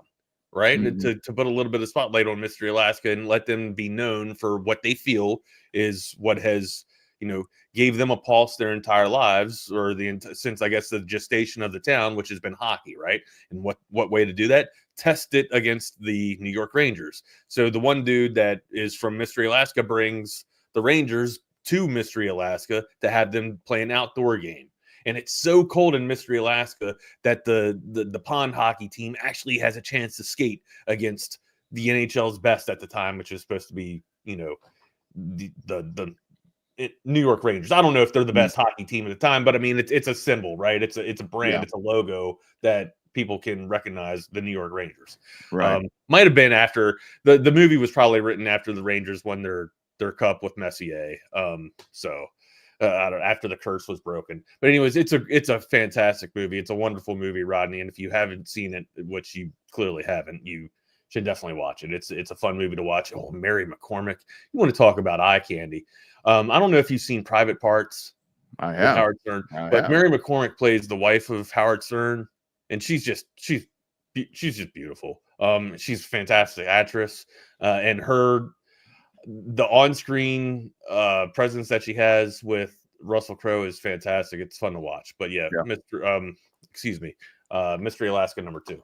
Absolutely. Number 1, of course, I'm pretty sure it's your number 1 as well. It's Miracle. Yeah, you live through it, and it's just a resounding patriotic. It's a great story. I mean, having sat there and watched that with the rabbit ears on the TV, it's still just a hugely popular movie. And how can you not go with that? I mean, it's very uniting in this day where uniting is needed. Absolutely, man. All right, amigo. Yeah, that's my number 5, or my number 1 for our top 5 there. Yeah. I see Goon. Again, I haven't seen that, but yeah. Goon was good too. Like, I don't know if Sean. Oh God, what's this guy's name? He was in the damn old school American Pie. He was in the old American Pie movies, man. Sean Scott, I can't remember the dude's name, but yeah, he's in Goon. Yeah. So he, again, it's a classic, crazy ass hockey movie, man. But yeah, Sean, what's the Sean William Scott? Thank you very much, Sean William Scott. Yeah, plays a pretty good character in Goon. Yeah, good stuff. All right, let's dive in. NASCAR is here. NASCAR's in Right town. on. Yeah, we got it. Let's get Coda. Start him up. Circuit of the Americas. You've got the Xfinity Series on Saturday and the IMSA Series as well. You've got the Cup Series. It's going to be racing on Sunday. Great friend of the show right here. Let's see if we're going to be able to get him on camera. If not, we'll figure out how we do this. But, I mean, we know the Austin Gamblers. I mean, PBR team champs, world champs. And they are also being represented this week once again at Circuit of the Americas with the Young Motorsports. Anthony Fettuccini Alfredo behind the wheel of the number 42 Chevrolet. It is our man, JJ Gotch. JJ, how you doing, buddy? Good, man. I guess I'm just not good enough looking to be on the show today. My mom told me the same thing back in the day, JJ. That's why she walked away. Well, and I've got I had these cool show and tell helmets that I was gonna Damn, man, we got to get try unplugging and plugging back in real quick. Yeah. All right. Let me pop out and I'll come back in here. All right. We'll get you back. I want to see these helmets. Yeah, absolutely. No. All right. Well, I guess let's get a precursor real quick. Let's break down the race this weekend. In my opinion, the race that we're going to talk about with him, because they're in the Saturday race. They got the Saturday race, right? The Xfinity race. They're in the Xfinity race, and to me, the Xfinity Series is the most captivating series that you're going to find in NASCAR, arguably. What about the truck? What about, you don't like the truck series? Trucks, the trucks were in that spot at one point, but now the trucks have kind of been overtaken with, you get a lot of senseless driving that happens in there. And you get guys where they talk about it's the young guys or whatever, and they get in there and they just make stupid mistakes. That blend has kind of gone away a little bit. But the Xfinity Series, especially now that you will have some Cup guys that are racing on Saturday, but when you get those dudes out of the mix, and with that particular car there it is right there. With that particular car that the Xfinity Series runs, it's the most competitive, most raceable, most challenging car. And the guys that race in that series are just ultra competitive. And so, JJ, so let's talk about that. So you guys, second year that you've done this. So it's your second ride. I love that marketing that you guys put out. So kind of talk about this with Young Motorsports. How does all this come together for you guys to have that branded number 42 Chevrolet out there at COTA this weekend? So it's a little convoluted, but since you guys are on the inside, you'll understand it. So we've got a real close relationship with Richard Trellis Racing, RCR, and Austin Dillon, on the NASCAR Cup Series driver. He's the GM for the Carolina Cowboys, which are actually one of our biggest rivals in the PBR Team Series. So we've created a fun rivalry and a good friendship. And then one of his partners is a guy named Austin Craven that runs Team Dillon Management, and they do a lot of the sponsorships and partnerships, not only for Austin and RCR, but some other teams as well. And so they presented an opportunity last year through Young's Motorsports. We partnered with Leland Honeyman in the number 42. And, we didn't have a lot of expectations, but it turned out to be a really good collaboration. Obviously, a lot of crossover between NASCAR fans and PBR fans, being able to represent our home city here in Austin, for Austin to have its own car through the Austin Gamblers. It turned out to be a really cool collaboration, one that we enjoyed so much. We continued the conversation with Austin Craven and Young's Motorsports. And he said, hey, we want to come back again, but we got a new driver, and Anthony Alfredo. He's super exciting, great young kid. And so we jumped back on board. We thought it was a great opportunity last year. We're super excited about this year. We had Anthony in town all day yesterday. We took him down to Juliet's for lunch. We stopped by the Yeti HQ store. We took him over to Cobus, get some new boots, got him fully Austinized, and hopefully that'll pump him up for qualifying today and the race tomorrow. Mm-hmm. JJ, thanks again for your time this morning, man. What are some of the things that you guys learned from year one on your all's first ride that you're looking to implement in your second ride this year? Now, are you talking about the NASCAR race, or are you talking about our bull riding team? Well, yeah, and that's another question. That's going to be my second question is, what's the vibe and the correlation between the two crowds there? But yeah, you kind of beat me to it. But yeah, the first one, let's lead with it here. Let's talk about the engines here. Well, I think Wags for us, I think the biggest thing is we didn't really know how much the two different demographics would know about each other. But we brought our big Gambler RV out there, and we're out there in the premium lot, which is now, I think we're turn 6B. So when you're watching this weekend on that turn 6B, when they hit the old straightaway, you're going to see the Gambler RV literally on that corner. So being able to be implemented a little bit more in the race, so we were kind of more strategic about where we placed our RV. But the other thing is we didn't really know how many people knew or knew Right. what the Austin Gamblers were. You know, we know that in our industry, yes, but you know, we didn't know what that crossover was. We were really surprised by how many people knew about the Austin Gamblers. So we're bringing a lot more of our stuff out this year. We're bringing some merch out and some other stuff and giveaways. And so just to be more interactive, and this isn't really a sales opportunity for us to sell merch or sell tickets. It's really a branding opportunity. And, you know, much like you've seen Austin FC really have success with really tying in the entire community, we see this as another way for us to tie into the Austin community. Again, for Austin to have its own car in this NASCAR at COTA weekend, we've really we've embraced that and tried to own that piece of it. And so we've leaned in a little bit more. And as we talked about, we got Anthony in town. We flew him in a day early, spend the entire day with him. So really trying to leverage the relationship, leverage the personalities that NASCAR has, leverage their fans. And again, we're hoping kind of a 1 + 1 = 3, which then translates into more, hey, you know, the Gamblers, you know, they're a part of NASCAR. They're a part of a lot of different things. We want to come out and what are they all about? And so we want to come out and see their event at the Moody Center this fall. Mm-hmm. And when speaking about, you know, that part of life here, how has I guess the vibe been with the crossover between the rodeo crowd and the NASCAR route and the NASCAR? I would assume it meshes pretty well, right? It's been great. And, you know, I think, again, you look at RCR Racing, you look at Austin Dillon, there's a natural tie in them with them having ownership of a PBR team, Sure. with Austin being the GM of that team. But when you look at a lot of the partners within and around NASCAR, you know, you look at Bass Pro Shops, you look at, you know, a lot of the different Busch Light. There's just a lot of the same partners that you see that are activating and marketing to the NASCAR fan. They're the same ones that you're going to see at PBR events, right? So there's just a lot of natural crossover for us. And, you know, again, these are, you know, I think a lot of times people don't see maybe race drivers as race car drivers as athletes in the same way they may not look at bull riders, but it's that same mentality and it's that same competition, that same drive, that same commitment to excellence that all these guys have. And so it's fun to be able to get to hang around with them and just see that there's a lot more in common between the two sports than there are differences. Yeah. JJ, talk about the other part, kind of from the competitive side right here. You've mentioned RCR there a couple of times. And when it comes to, I mean, obviously that's one of the most storied race teams that you're going to find in the business. But when it comes to the Xfinity side, these guys are exceptional on Saturday.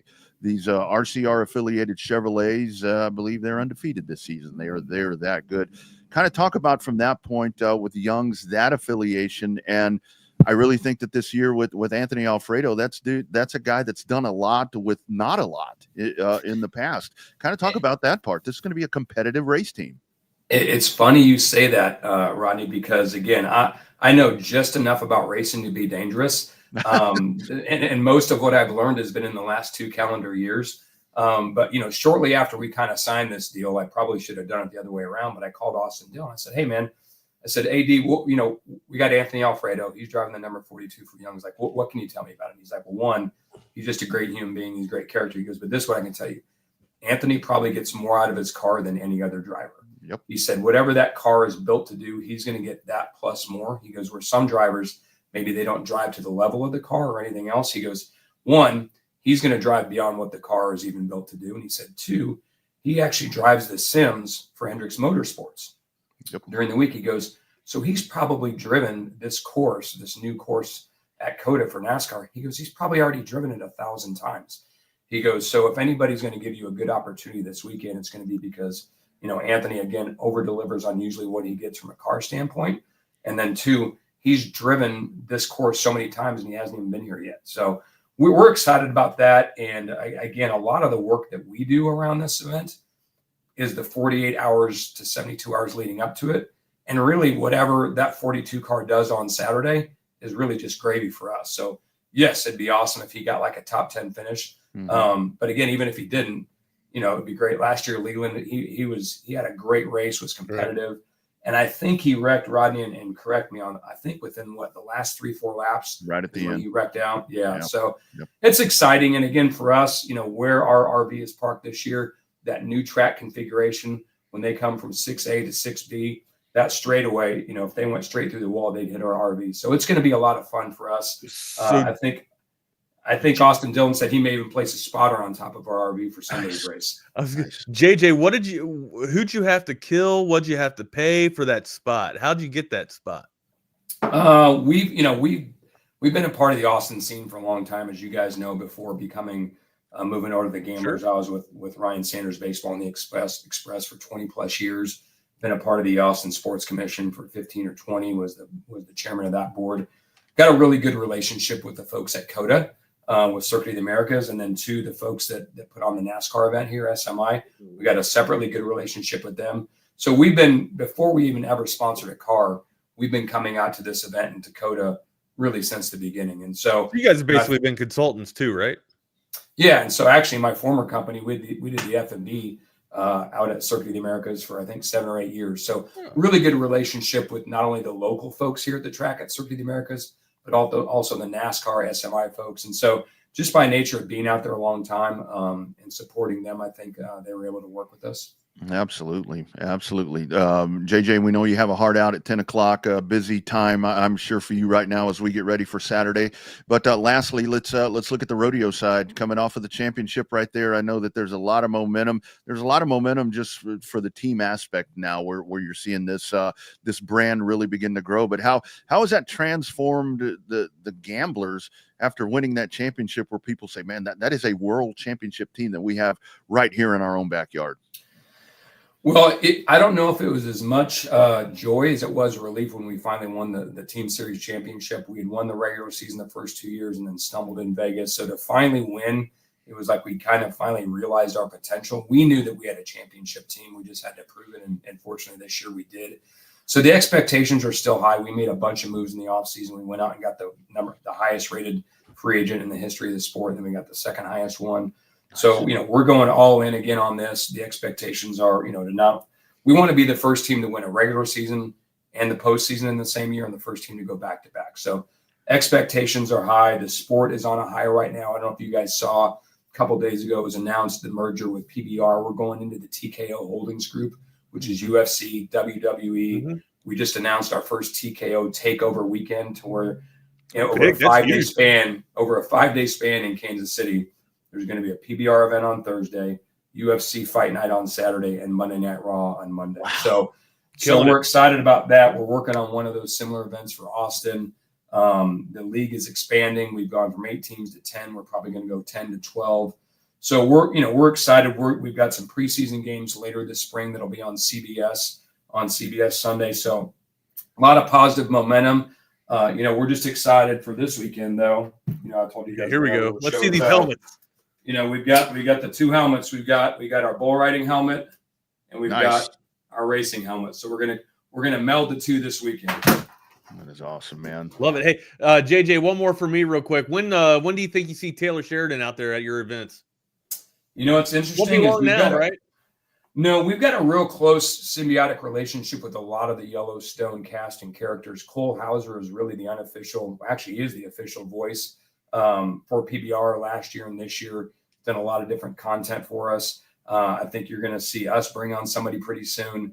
Mo Brings Plenty is aligned with the Arizona Ridge Riders. So I don't think it's going to be too long before you see some type of a formal tie-in between Taylor Sheridan and PBR, but we've already got a lot of the Yellowstone aspects in it right now. Love it. That's awesome. Thanks for your time, JJ. I appreciate it, man. That's all I got.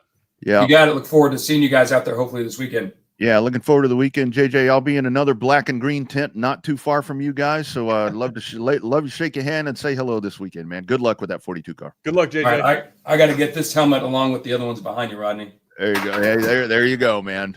We can make that happen. Take care, buddy. See you guys. You bet. Later, brother. There he goes. Good get, man. Good get.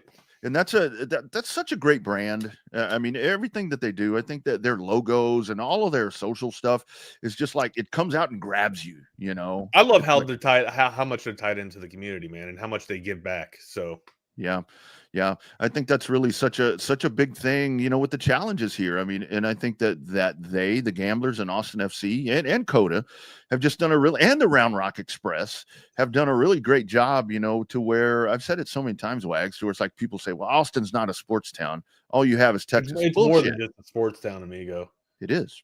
It is. I mean, on any given weekend, I mean, you're going to have all these things going on, and it's they've got.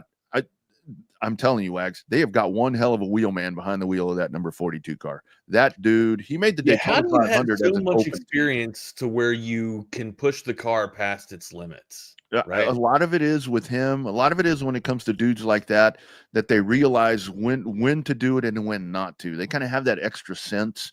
And like Anthony Alfredo, for example, I think it was last year, the Daytona 500, he wasn't in a chartered car and he had to race his way in through a qualifying race, missed a bunch of wrecks.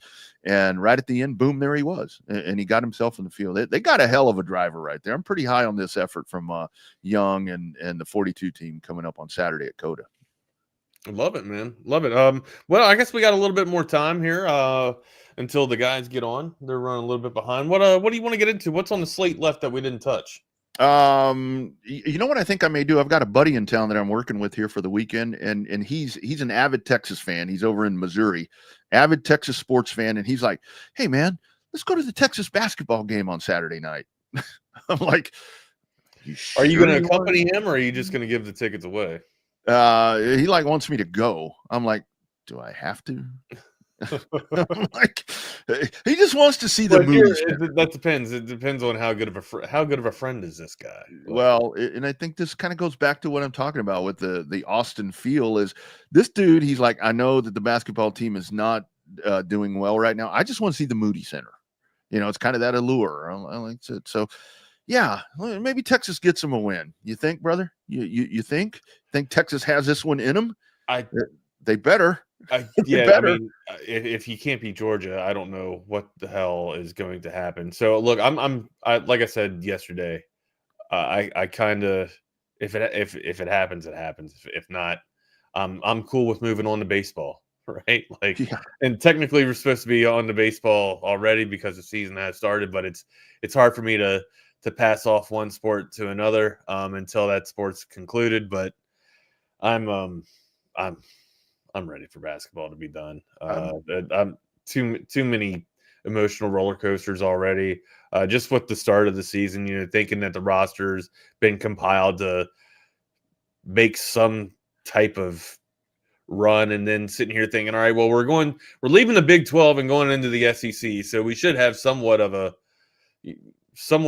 chance. And then you see just the dominance from Alabama and Auburn all throughout the year, and then, you know, Kentucky rises up when they had their little moment, and then, you know, injuries kind of just plague them, and Tennessee just never seems to go away. And then South Carolina comes out of the basement to ruin the chances of our chance to dance, in my opinion. Yeah. So after this past weekend, I really, it sucks to say this, but I have a defeatist attitude. I just do.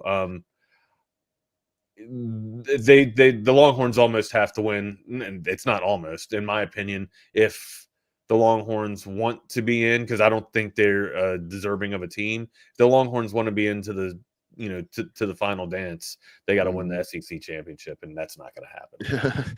Yeah, they can't play with mediocre teams, Rodney. Why in the hell should they get an invitation? That's my thought. You know, it's like, why? I mean, and now I'm starting to see, you know, with the bracketology and all the different places that you look. Now I'm starting to see it. I'm starting to see them in needs help. Oh, they're out. They're out. Yeah. So I think that's kind of the reality right there. And this is where I go back to. I mean, because baseball, I mean, they're in Vegas and they got Washington, Tech, and Illinois on you know, the next 3 days. So it's like, yeah, get excited about baseball, but if you need that basketball thing, I mean, get excited about the women. I mean, last night, right? Baseball, or excuse me, softball and women's basketball. Yeah. We're sitting at number one. So yeah. And here's like last night with the game last night for the Texas women. I mean, there's the chance right there for them to that hangover that we're talking about. You're going back to where Vic, you know, had extreme success, and you go in there, and Mississippi State, they played like dragon slayers, and really their game plan was to make Texas shoot. Sure. Make Texas shoot threes, and they perfected the game plan, and still this team found a way to win. Thank you, Shea Holly. But yeah, get excited about the women's team. I think that's what you need to hang your hat on at this point. Now, can the women take down South Carolina, because South Carolina is a team still, right? Like, Yeah. even though South Carolina's lost, like Staley still got the squad, does she not? Yeah, and you've beat them. So now right. they got motivation. It's been done. But can you do it again in the championship calibers fashion? Like, that's the thing. Like, regular season's one thing, but when you get into to the dance, it's a different thing. So yeah. So we'll see. I mean, I think they've got one game left, I guess, to earn a share of the SEC championship. I don't think they can win it outright, but Florida on Sunday.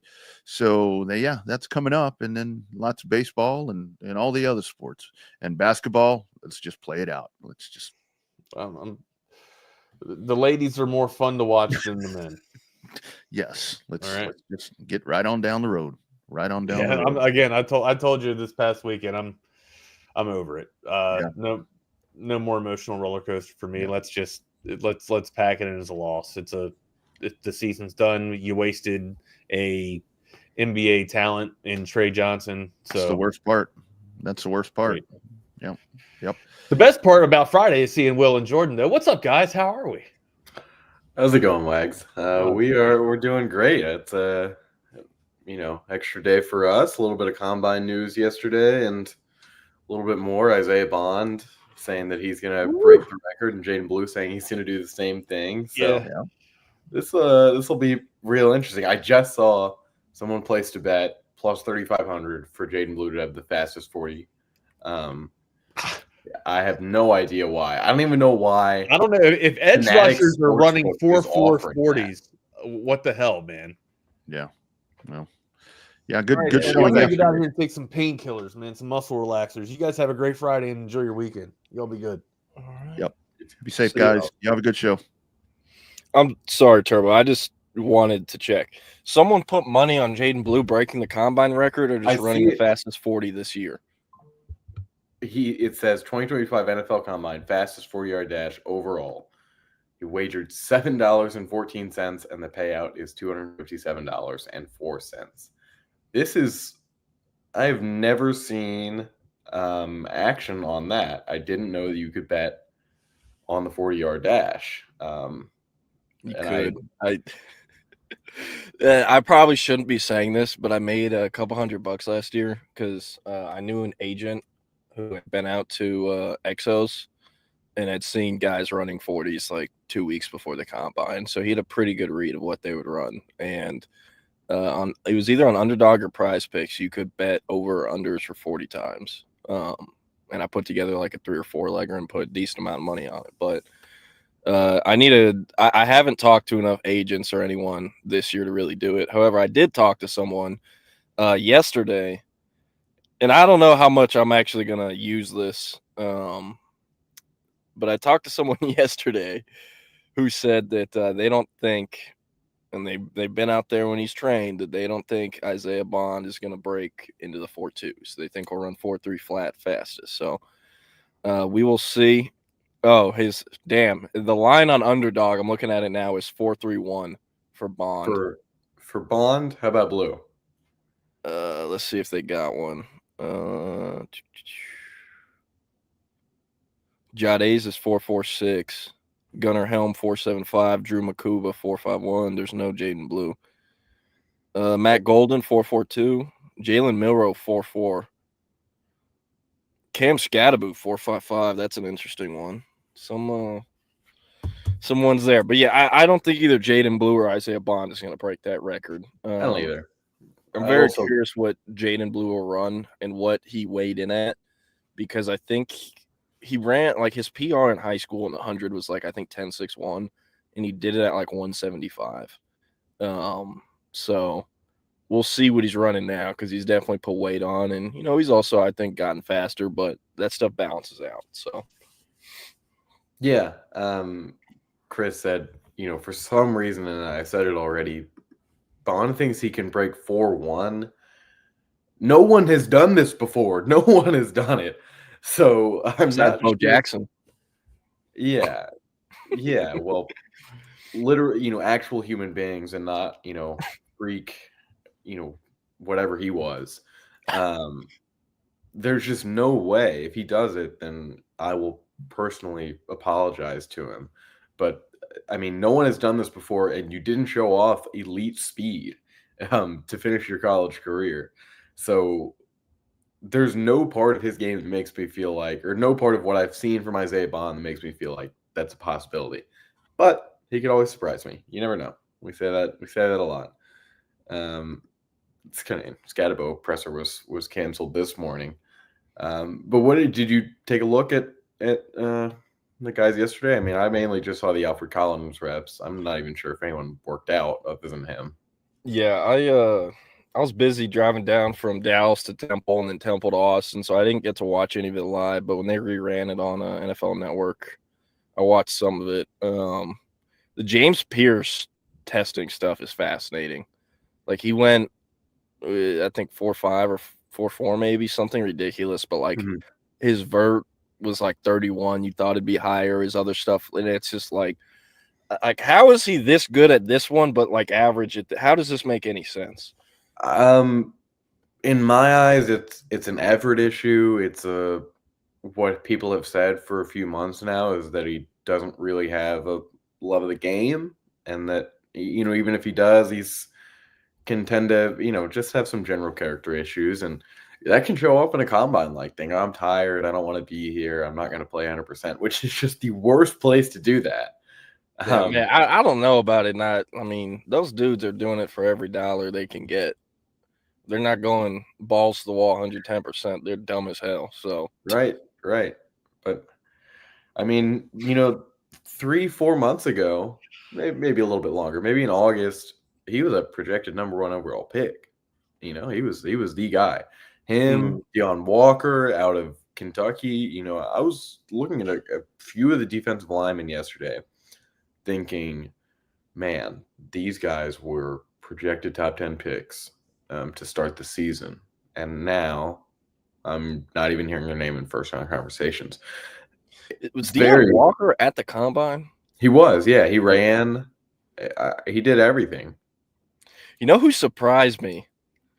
Danny Stutzman. I was hate watching his ass, and he went 4.52. I was like, how is this possible? Like, how is this possible? For real, like, at OU, there were literally people making him play in space because he wasn't fast enough, and they were picking on him in the pass game. And I know running in a straight line is different, but, like, even his other, like, combine stuff was like, holy shit, like, this is way more impressive than I thought. And, say what you want about him. I think he is very much a jackass. Don't get me wrong. Like, the whole tour thing after they beat Texas once after losing 49-0 the year before and then 34-3 a year later, like, you're a jackass, in my opinion. But those are the guys you hate playing against and you love when they're on your team. They're fan favorites, all that. And, Venables has the linebacker rep, one of the best linebacker coaches in America, all that. And, whoever drafts him is going to love that pick. And I see the vision. I understand why. But, I mean, man, I was blown away that he went that fast. And, I mean, 4.52, holy crap. And some of the other backers, it's like, dude, you're 5'11" running in the 4.7s. you shouldn't have ran, my friend. What are we doing? But, man, Jahad Campbell, impressive as hell. Landon Jackson, it's the videos where people are showing him going through the bags, 4 years ago to now. Thought that was funny. And my dad kept being like, he looks like too tall, but like he's not really stiff. And like he does look taller than everyone, but he wasn't even the tallest guy there. He was 6'6". So I guess it's just the body type, the way he's built, that makes him look like that. But I mean, watching him move around and test well, I get too excited for Lance Jackson because, I'm not going to come out here and say Lance Jackson will be better than him or whatnot. But you look at Landon when he was at this point, a month moved into college, Lance is further ahead. And Lance is also a faster and more athletic and twitchier athlete than his brother. Now, it's worth bringing up. He's about an inch or two shorter, but he is a more fluid, functional athlete than his brother is. So, and they both provide versatility as guys who can project to play head up on the guard or all the way outside the tackle. And, I mean, the NFL loves that because, why, but here it is. Here's the comparison between believe when he was a junior in high school and then at the NFL Combine. That video circulated for, I guess, 5-6 years. Yeah, it's so long that the dude who posted that video for Rivals has been fired from Rivals for over 2 years. But I mean, it's not just that the top one is, not great. He looked better because I was watching that live at the Combine, and that looked better than almost anyone. Yeah, he's been practicing it for how many years now? I ain't getting embarrassed again. So that was something right there. What have I done here? You good? I got it. Okay, a little bigger. Oh, I don't know. Okay, there we go. I think we're good now. But with Landon Jackson, I'm very curious what will end up happening with him. And I do think Lance will end up being drafted higher if I guess, I'm going to call my shot. That's what it is. But Lance has the baseball background. Landon did not have that. Landon and Lance both went both ways as a, edge rusher, the end, and tight end for Pleasant Grove out of high school. But they were able to do more with Lance on offense in terms of actually being a pass catcher. Where, at times, Landon, he would catch passes, but for the most part was a sixth offensive lineman on the field. The one thing, though, the reason I bring up baseball, Lance Jackson was clocked throwing like 91 off the mound as like a sophomore or junior. Like, do you know how effing ridiculous that is as a 6'5", 230-pound kid? So just seeing Landon work and go through the drills gets me so excited for Lance in his future. Yeah, I agree. No one else that I can think of that I was like extremely impressed with nationally. I don't even think I saw Baron Sorrell run. He did. Broughton do anything? I mean, Broughton and Collins, I believe, did not run the 40, but they did some of the other stuff. I think they also might have so I was watching probably the first half of the defensive line drills and didn't see Broughton at all. I did see Collins a couple times. So I thought that was kind of odd. I thought Broughton was a guy that really he couldn't have excelled at a lot of those drills. And so I do see the value in him not doing them. But at the same time, I think he's a guy where, he is not a bona fide draft pick by any means. And when some of these prospects that are projected at 5th, 6th round, just like you, are competing at the Combine and you're not, and obviously scouts are going to go see the Texas Pro Day because of all the talent there, and they're going to have a chance to see you. And I think that was why, a few of the Longhorns are not going to end up being in drills, because there's no doubt that they, that the scouts that they've been talking to are going to be at the Pro Day next month. Didn't they find something in the medical check with Vernon where like he could have gone through the drills, but that might have been part of why he sat out? I think there was a medical flag or something with him where it was something kind of minor, but it was something that was new, I think. Because, I mean, like I said the other day, man, if you have anything lingering, the NFL is going to find out. But I'm not 100% sure. But I'm not so sure about Vernon. We'll see. I don't know, maybe I'm making that up or getting him confused with someone else. But man, I was kind of surprised. Vernon Broughton checked in with longer arms than Alfred Collins. Make sense. Yeah, right? That's right. I think Alfred had like 34.5 and Vernon like 35.5.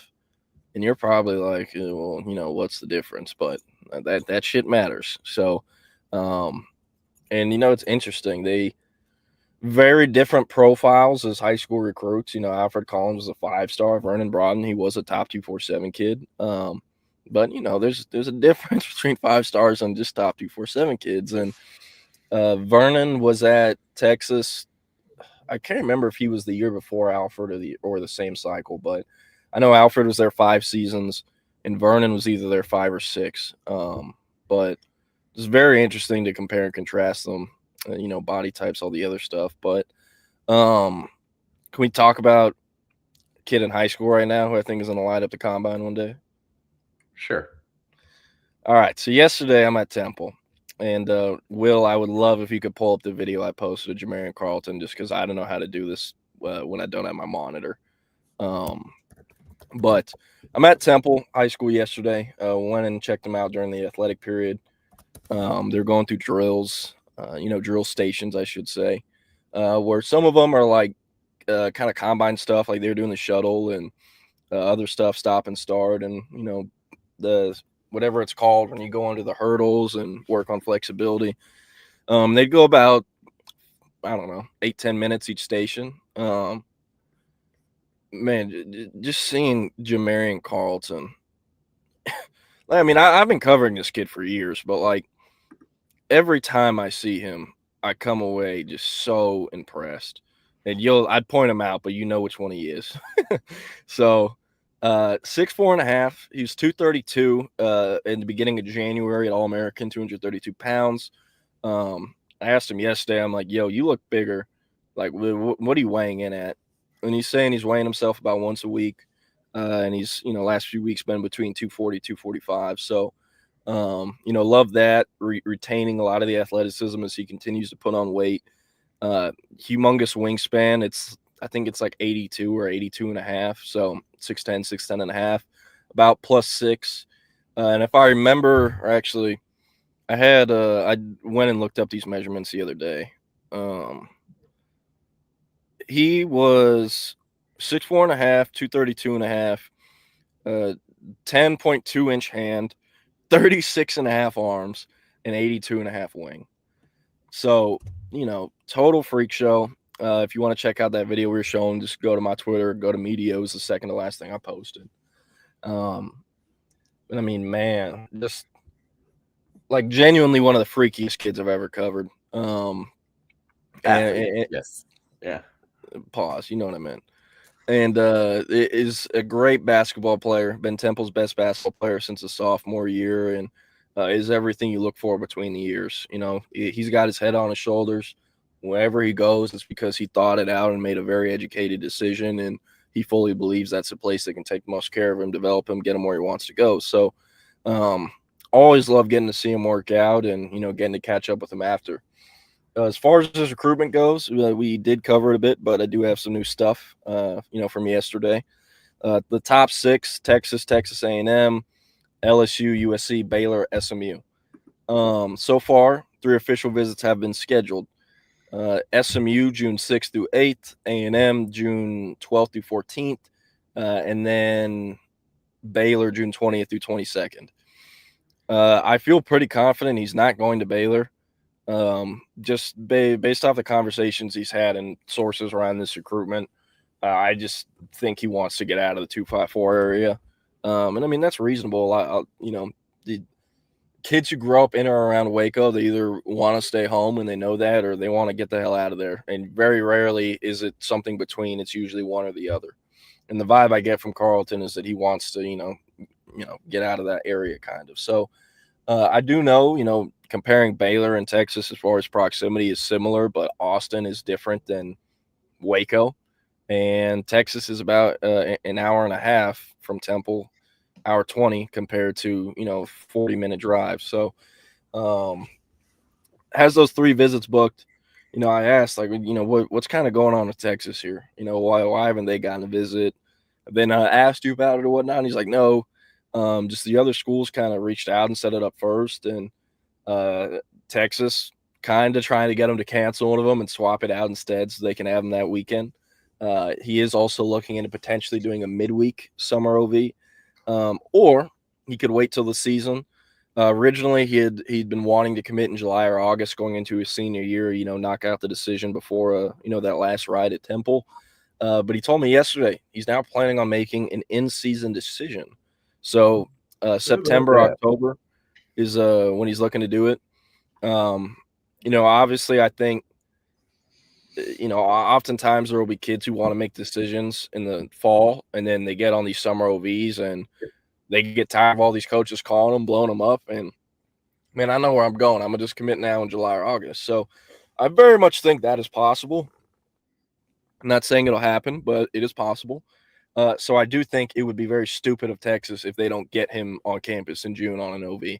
It's going to need to happen, I think, because you do not want to put your eggs into the basket that he's actually going to wait until the fall and potentially not post him on before he makes his decision. So As far as the main threats to Texas, the schools that I think, pose the biggest threat, A&M, believe it or not, SMU is in a way better spot for him than I ever thought they'd be. They contact him more than any other school. He feels like more of a priority for them than any other school. They're selling him, hey, the path to playing time here is faster than every single other school in this top 6. And, close to home, but also far enough away, still in state. And, I mean, the pitch is resonating well with him.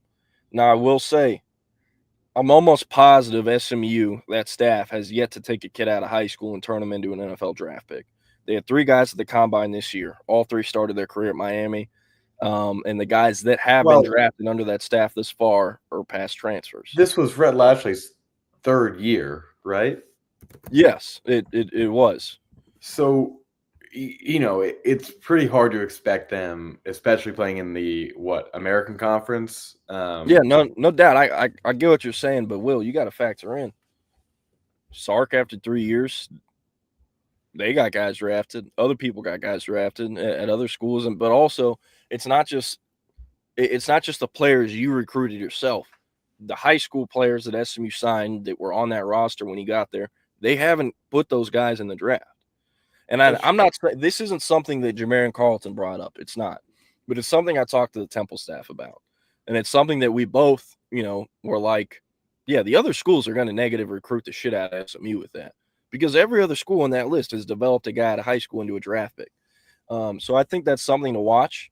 I really, NIL is important in every recruitment, some more than others. I will say it does seem, down the priorities list. He wants to find the best fit. And he also does know with his ranking who he is as a player and the premium position he plays at, he's going to get taken care of no matter where he goes. So, but at SMU, though, if it was ever to come down to money, again, I do not think it would, they have the funds to compete with Texas and Texas A&M. They had the funds to make Keelan Russell the highest paid college athlete, and they were going to do that, but he wanted to go play at Alabama, and he took less money to go to Alabama. So SMU could be dangerous. A&M, Texas. A&M's got Torian York over there, who's, Temple Wildcat, Temple legend, 4-year varsity starter. I believe the all-time leading tackler in, Temple's program history, which is currently 4th all-time in most wins in Texas high school football history. That means something for York, and he has a lot of influence. A lot of kids in Temple look up to him, and he's helping A&M peer recruit him. So, with Texas, at times I kind of felt like they were leading and were the leader.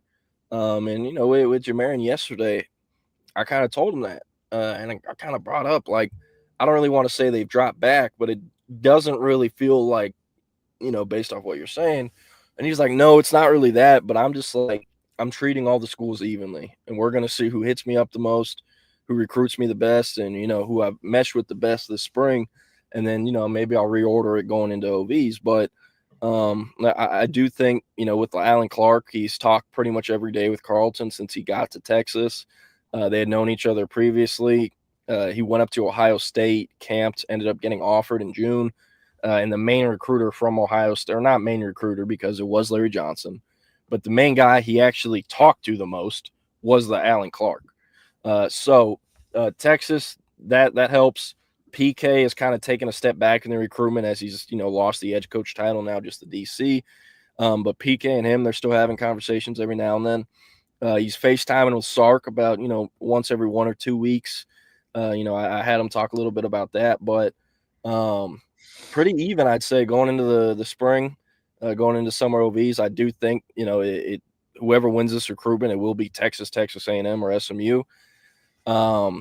And he has the 3 OVs booked, said he wants to take one to Texas, working on figuring that out. When you ask about the other 2 schools, USC, LSU, he's like, well, I haven't visited them yet. I'm going to take unofficials there this spring. And if I like it, if things continue, I'll schedule it then. I remember he was planning on visiting USC when we talked to him at Junior Day. He told me I think he was planning on going up there the next weekend for an unofficial, and that's pretty surprising for a guy like him, especially the way his recruitment had been going, where it was heavy focus on in-state schools, and that's how it generally is, especially kids from that area. You just unfortunately don't have the time and resources to take a trip up to Los Angeles or to Knoxville or to Columbus every week. So I thought that was interesting that he was planning on doing it. I guess he didn't end up going up there for their junior day. Yeah, he told us at All American he was going to see Florida State and USC back-to-back weekends.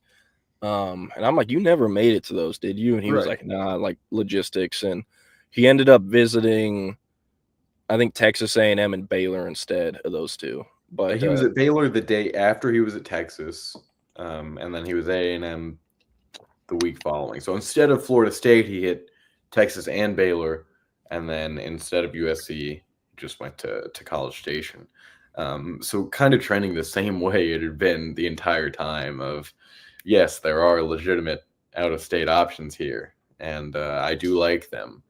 But unfortunately, I just, you can't get out there. You can't go to those places, and that's the heart of recruiting right there. You gotta try to get the guys that can come to you for more than just an official visit, unless you're, a Texas or an Ohio State or a Georgia every once in a while, and you only have to get them on campus once. Yeah. That's the upside, and we were talking about that the other day. How in a blink of an eye before a kid ever visits campus, if you're one of those schools, I'd include Alabama there. I would say maybe Penn State is still in that range for some of those Northeast kids, where if you offer someone that really wants to play for you, you are the leader from the second you offer before you visit campus, and then once they get there, they're already committed. So. A little bit of a sidebar there, but I think it's a really interesting contrast when we talk about a school like USC missing out on Marion Carlton because of that. Yeah. Even if he ends up taking an OV to those schools, I don't think he's going to either one, just because, what we've talked about, these kids from that area and specifically that high school, that city, they almost never leave the state. Or at least if they have the option to, they almost never leave the state. But he wants to take unofficials to all 6 of those schools. Doesn't have dates for a single one, but he knows the Texas schools. He can drive to them. He'll definitely see them for practices, and then he'll just have to figure out how he can get up to LSU.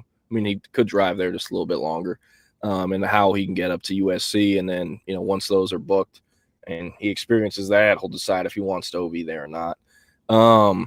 I will say, I just want to circle back to it. The in-season decision is very interesting to me. He says he wants to do a ceremony on like a Friday before a game during the season or something like that. But I do think it is very important that Texas finds a way to host him for an OV in the summer in case, he changes his mind, because that is very much a possibility. But another cat at Temple I want to talk about, Jason Bradford, my dog, top 247 corner. Jumbo corner, verified 6'2.5", 190, 195, has like an 80 wing, long ass arms, big hands. Varsity starter in basketball as a sophomore, junior. Started a few games at corner as a sophomore, but they had a senior, and then he was a full-time starter this past year as a junior. Very interesting recruitment. The main drawback on him, he doesn't have top-end speed, and I see why that has prevented other schools. I get it. I understand it. Trust me, I do. But at the same time, you look at the basketball tape, you look at his play style, you look what he does. It makes you ignore isn't the right word, but it makes you care less about the top end speed, right? When you piece everything else together. So I genuinely believe this is an NFL player. I genuinely believe that we're going to look back in 4 years and be like, how did A&M, Texas, Baylor, even whoever, how did they not recruit this kid, offer this kid? So as far as that goes, the schools that have recruited him, offered him, that he has OVs with, TCU, Oklahoma State, Houston, and Kansas. And then he's taking an unofficial visit to Oklahoma in like 2 weeks. If they offer him, then he's going to drop a top 5 and set up an OV with OU. If they don't offer him, he's going to drop his top 4 of Kansas, Houston, Oklahoma State, and TCU. We're working towards a summer decision. He was going to commit in February. It was down to Houston and Kansas. It was probably going to be Houston. And then Zach Etheridge, his primary recruiter at Houston, left for Miami. And TCU offered him like 2 days later, and it kind of opened things up. He decided he wanted to wait longer. But Man, I love that kid, and I mean, really, I don't think I've ever covered a kid from Temple that was a bad kid or didn't have his head on his shoulders to some degree. Like pretty much everyone in that town is blue collar, and I mean, they just do a great job over there at coaching those kids up, developing them as young men too. So with Jason Bradford, another thing I want to mention, I don't think Texas would have offered him because he's camped there. They've seen him already. I do think they would have offered him by now if they were going to. But if they ever do, I would fully expect him to end up at Texas. Staying in state is really important to him and his family. And being close to home, being close to his sister. So again, I do think Texas would be very dangerous if they ever offered him. So there's that. Anything else you want to talk about before we move to Georgetown Eastview?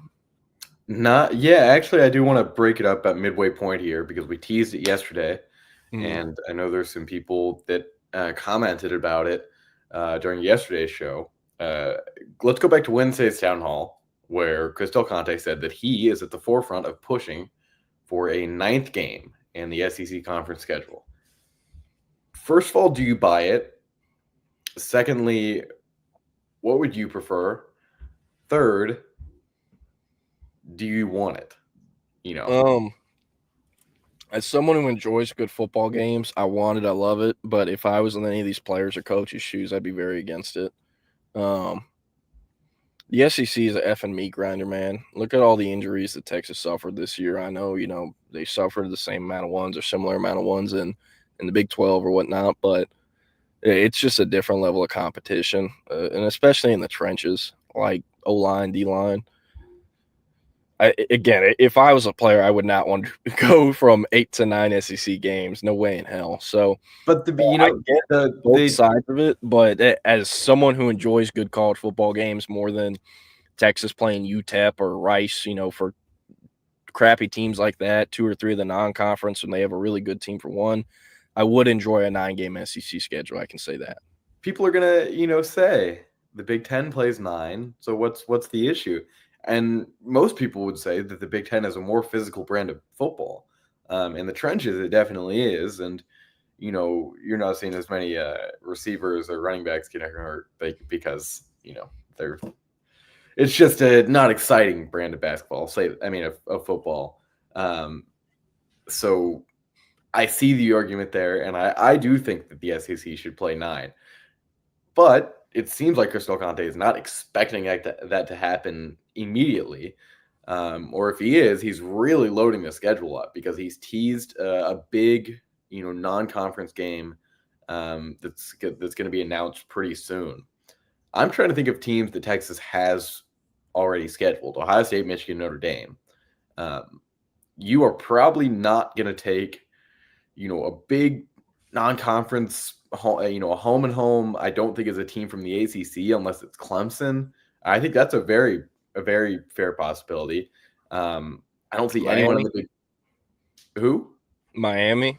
Miami would be interesting because I think, that stadium, Hard Rock Stadium in Miami, would be completely burnt orange because they don't bring any fans there. And I'm not sure that Miami really wants, although they would make more money in that game because they would actually sell at the stadium. So that might be a good deal for them. The one that I'm looking at, I posted it on our board at Horns 247 yesterday, and I do have a vested interest in it. This may just be me crying wolf right here, but I think the Texas and Nebraska need to renew their rivalry and do a little home and home. I think this is a game Texas is just not ready to play the Big 12 teams yet. I think it's too soon, and I don't think that any of those teams are really legitimate in term. I don't think you want to schedule a home and home with Oklahoma State because you're just going to be so much better than them, and it's not going to be a marquee game. Unless Mike Gundy turns it around. They're still the favorite to win the Big 12 championship this year, which I have no idea why. Because we're seeing a completely new team, after having the same quarterback for 15 years or whatever they had. And Hoss Haney, baby. Hoss Haney. Is he going to be the starter? They haven't announced it, but I'm very confident he will be I'm not the even – Zane Flores is still there. I covered him in high school because he was out of the, Omaha area. They've got a couple other guys. They portaled in a couple guys last year, and then started Bowman again, and we saw how that Garrett works. Rangel is still there. Frisco Who? Lone Star. Garrett Rangel. Garrett He's at Rangel Frisco is Lone still Star. there. That I was forgot. He's going to be a Ashton redshirt senior Gentis. now? I don't know, but he's going to be on the bench behind Haas. I'm just telling you all. Haas is going to be the starter. I obviously broke Haas going into the portal, so I have a pretty good source there. And very confident he will be the starter. But Garrett Rangel was at Lone Star and was Ashton Gentis' quarterback in high school. And he's either going into year 3 or year 4. I honestly don't remember. But Jake asked, this is kind of interesting because a little bit of quarterback portal news. No, Yeah, General absolutely. Booty, he did what? Was it App State? No, I don't think he ended up anywhere. I'm looking right now. I don't see anything about him committing anywhere. Yeah, I have a couple articles that he entered the portal on December 9th, and nothing since then. He did not have a great year. ULM, from what I saw, and he actually didn't play that bad against Texas, but from what I saw, ULM was great in spite of him, and that he was kind of a detriment to that team. I believe that he got benched. And Jake's just kind of rattling off some alternate names for General Booty. I was in the student Sergeant section Dumper. for ULM game, and I could tell you, a row of probably me and 10 or 15 friends, we rattled off names for the entire first half on what you could call General Booty. I'll save some of them for another show, but there are definitely some good ones. But yeah, Texas. Maybe join the workforce and he's gonna become like the manager at Magic City or something. Like that's just that's destiny. The general. You can't fight with that. The general of booty. You're telling me the General Insurance, if they can afford Shaq's ass, they can't pay General Booty like. But why would they $200? want him? Why would they have ever done that? Yeah, that is true. He's not recognizable enough. But if you Right. throw a name tag on him, like the college football fans will be happy. You could run that on Saturdays in the season. But now he's just a guy. He no longer plays. True. So, True. But I think that'd be pretty funny if 5 years down the line, the General Insurance just signed him. Just some regular guy in the workforce who used to play at University of Louisiana Monroe. Let's talk about some other options for that non-conference. Jake said Purdue. I don't think that's going to be the one. I think it's very likely going to be a Big Ten team because you've gotten Ohio State, or you've got Michigan. You're getting Ohio State now. You're still going to have another game with Michigan in a few years here after the Ohio State series is done. So Oregon would be one I would imagine that has been at least explored by the athletics department. I think USC kind of in the same spot. I think there's a lot of value in a Texas USC home and home. Yeah, my dad, he's watching the show. He said want a West Coast team, probably USC to help California. Any non-conference will be geared towards recruiting that area. That's kind of why I said Miami. Like A&M and Miami, those games were ugly as hell and were way overhyped, especially when you looked at what happened at the end of the year. But that was like week 1 or week 2 matchups where everyone, was hyped up for it. But like A&M in 2022 and 23, 24, they signed at least one, if not 2 kids from like true South Florida in all of those classes, in all of those cycles. Part of that is because those kids can visit with Miami, or they can get tickets and go see Texas A&M in person in South Florida, and you know how this works. These are 15, 16, 17, 18-year-olds at the end of the day. They're not that knowledgeable of football, the history of college football at these schools.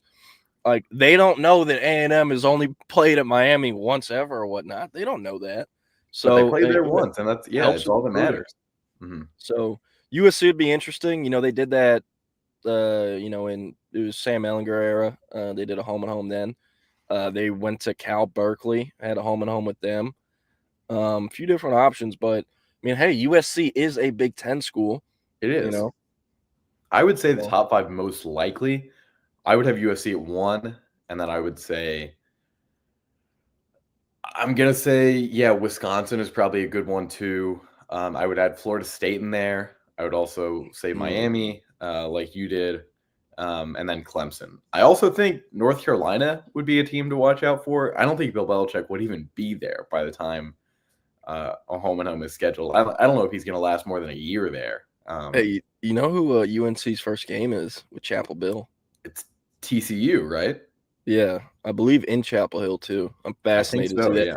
And there are so many. I was looking at this the other day. Week 1, there are so many games that I'm interested in. Like, And there weren't a lot last year. I mean, there were no great week 1 games. I think Colorado and South Dakota State was like the most exciting. I guess LSU and USC played that week, and the Florida State, Georgia Tech game was the week before in Ireland. But yeah, that game's real interesting because you get Josh Hoover returning for TCU. There were a lot of flaws in his game, but there was also a lot of optimism that he just needed that year to get ready, and they did win 6 games. I think they won their bowl game too. They played the New Mexico Bowl or something like that. And a lot of people were calling for Sonny Dykes' head, throughout the entire year. And that's real surprising in a place like TCU where they made the national championship, in the last 3 years. Not surprised though. I mean, that is a school where since, the mid 2010s, they're pretty quick to make sure that if things aren't working, then they're going to make a change. It wasn't as much with the head coach, when Gary Patterson was there, just because of how long he had been there and the success that they had. And obviously it worked out because they got Sonny Dykes and immediately made a run in the college football playoff. But that's a school, we talked about coaching changes a lot last week. That's one I think would be probably on the docket. And so that's a real important game for him against Bill Belichick, who's never coached in a college game before. Even though he's in his new home stadium with a rejuvenated roster and a lot of talent that stuck there for him. I think that's a must win for TCU. Yeah, Sonny Dykes in the TCU tenure has been very interesting. His best year there was year 1 when it was all Gary Patterson's players and like year 5, 6, and 7 from COVID. All those guys leave, get drafted. Quentin Johnston, Trey Hodges-Tomlinson, Max Duggan, keep going on. Kendra Miller. The running back who was from Enterprise, small Kendra town in Miller. Texas. Yeah, was awesome. And they haven't had the same success. And, some of their recruiting takes, I really like the 25 class they put together, or the 26 class they put together so far. But, like, man, you go and look at their 2023 class, their 2024 class. And there's some kids where I'm like, oh, damn, TCU got this kid. This is pretty good. But, like, over half of the class, it's like, why the hell did they take this kid? How could they not get someone better? And I think the percentage of good takes has gone up as they've gotten there longer. Like, the 2025 class is the favorite class, or my favorite class they've signed this far. But, like, at the end of the day, something's got to click. And I do think it is a very not good. I know these guys got promotions, but, like, you lost Doug Meacham to Oak State. You lost, blanking on his name, corners or safeties coach to Baylor, your arch rival. Well, Gonzalez, yeah. Yeah. So I'm very curious, how long is TCU going to have this leash on Sonny Dykes? Because last year was make or break for them. The year before was kind of make or break for them. And they didn't, 7, 8 wins tops in those 2 years? I'm not so sure. Even at TCU, that shit wasn't acceptable under Gary Patterson, So, I'm very curious what the actual win total it is for that staff to keep their jobs.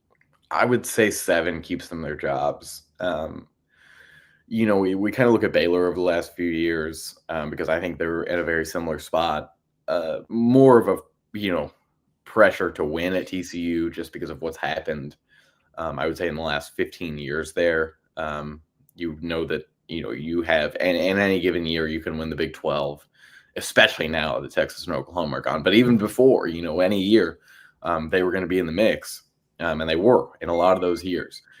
So to not be in that conversation 2 years in a row, heading into a third where people are all over Arizona State, And there's a lot of momentum at Baylor right now. There's a lot of momentum at Texas Tech. You're not in that conversation to start the season. Utah, there's 4 or 5 teams at least that people are thinking will make the Big 12 championship over them. So the expectations, I would say nationally, are not as high as they are in Fort Worth right now, which will be very interesting because I don't think there's so much pressure. We follow Texas football, the state of Texas football a lot. So we know what we think TCU expects out of him. But I would say generally people are going to say, hey, if TCU has another 8-win season, they're fine. And that would make sense. They're not they're not in the SEC. They're not in the Big Ten. They're not a huge brand overall. It's a private school. It's not a national powerhouse, but they really care about winning there. They really do. And I think they are under the impression that they have a coach who maybe does not have that pressure to win. But at the same time, I value a win in the college football playoff a whole lot. And I understand why some people would say you got to, his leash is another couple of years. So that'll be real interesting. That week 1 game against Chapel Bill is going to be the one to watch that week. I don't know what else. You said you went through that week. I will say real quick with TCU, not like everything you mentioned about them like regressing from year 1, right? When they went to the fucking national championship. Man, that is so crazy to think back that they actually did that. And I know they got their ass kicked by Georgia, but like still, But Will, everything we just mentioned, we did not bring up the other private school in DFW is ascending. Yeah. He went to the playoff. They won the ACC. Am I correct? They won the okay. They did win the ACC. I don't know why. No. They lost the ACC championship on that field goal. Clemson had the SMU went down and scored. Clemson had the great not field goal return, kick return, 2 plays and then a field goal to win the game. That's right. But they still did make the playoff. Completely embarrassed themselves against Penn State. But I think almost anyone was going to completely embarrass themselves against Penn State that week. Yeah, the Kevin Henry Jennings agenda I've been pushing went way stock down that day, but it's all good. He'll bounce back. I will say SMU plays Missouri State this year. Y'all are probably like, what are you talking about? Missouri State is where Kevin Henry Jennings was originally committed. So, revenge game from, I think they're the Missouri State Bears. They're playing at Missouri State too. It's Missouri State's first year in FBS. They're in, I believe, Conference USA now. So SMU scheduled this right after they announced that they'd be moving to FBS. That was a few years ago.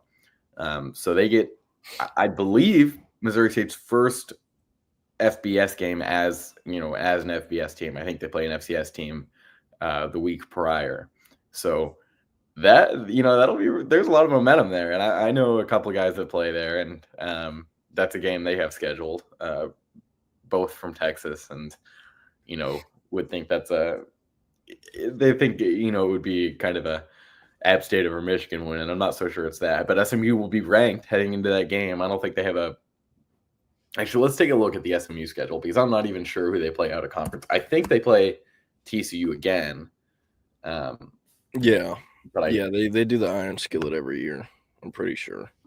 Let's see. Because they're what is the expectation there? Do you need to go back to the ACC championship? Are you willing to, kind of take a step back, knowing that you have you got a great class come in, and some guys that you knew were going to be project players. So they play East Texas A&M, which is the artist formerly known as Texas A&M Commerce. This is their first year being that. I don't know why these system schools keep changing their name. I don't know why HBU rebranded to Houston Christian a couple of years ago. But yeah, they've got A&M Commerce on week 1. Then they've got Baylor in Dallas at Ford Stadium in week 2. And then they are at Missouri State at TCU. That's not an easy, incredibly easy conference schedule. I mean, SMU Baylor, that's yeah. That's been a huge recruiting rivalry over the last year and a half. And that'll be, that game, I think they play back-to-back years. So I think it's, they're not stretching it. I think it's, in Dallas this year and Waco in 26. That's a very interesting series.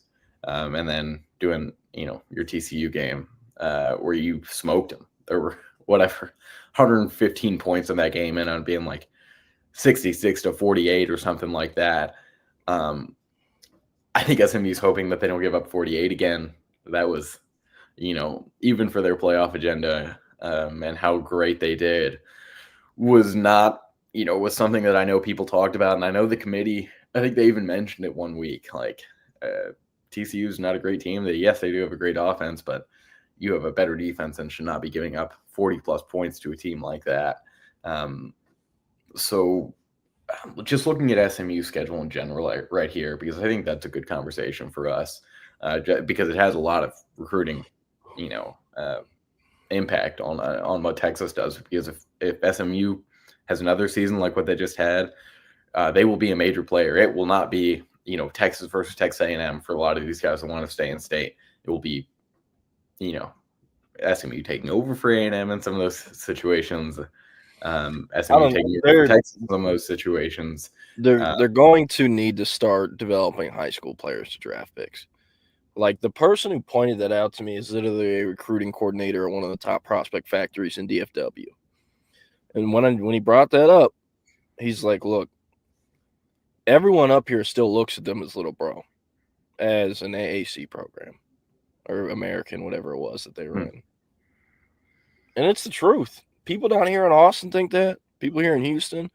SMU does not have a true footprint outside of the state of Texas. They don't. Yes, they signed kids from California, and they got those kids because they paid them the most. I think we lost Jordan here for a second. But yeah, he's got a good point on you got SMU. me? You back there? Yeah, sorry. I'm on my hotspot in the parking lot on 4 points because Eastview went late. But what I was saying, though, people still look at SMU as a G5 team. And they still look at them, even though they're not G5, they competed for the ACC. They still play in the ACC, which is the worst of the 4 power conferences, in my opinion, and I think a lot of other people's opinion. But they have to start getting guys drafted that they actually signed out of high school, or everyone's going to continue looking at them as little bro. So they're doing a good job with what they have so far, and they're getting access to better and better players the longer, they keep winning. But, I'm just like curious, how long is Rhett Lashley going to stay there? If I was him, I would stay at SMU over going to Arkansas 10 times out of 10. But shit, what if Baylor or TCU or I think we're talking about what if LSU or Oklahoma gets some mix for him. I think, if he's going to move this year, they do play Miami and they do play Clemson. Every other game should be a win for them, including the the non-conference that we mentioned. So that's, another 10-win season, very likely another ACC championship bid. 2 years from him to have 20 combined wins, I think it'd be very hard if Oklahoma, does end up firing Brent Venables, or if LSU ends up firing Brian Kelly. I think that Kenny Dillingham will be the guy at one of those jobs. I just think he's got too much momentum and he's too young to stay at Arizona State, although that's the only job he's ever wanted. And he's said that before. He's an Arizona State grad. And I think it won't be easy to get him there. But when the boys in Baton Rouge or, the Sooners come after him, that checkbook is going to look real different than what it is in Tempe. But I think Rhett Lashley is the second guy there, because I think both those teams and any other SEC or Big Ten school that's going to be firing their coach will be looking at an established head coach. I just think for whatever reason, because we didn't see too many coaching moves this past year, you got another couple years to decide. Would I rather go after a coordinator or would I rather go after an established head coach? Jake mentioned Nebraska. I'm not sure who you're talking about, if it's Lashley or Dillingham. That they have a huge year in terms of just the momentum there. You have to make sure that Dylan Raiola is in at least in the top half of college quarterbacks this year. But because I don't think we expected him to be a great from the second he started as a true freshman there, but it's time, year 2 now. Your ceiling is 7 wins, and that is not what it has to be at Nebraska.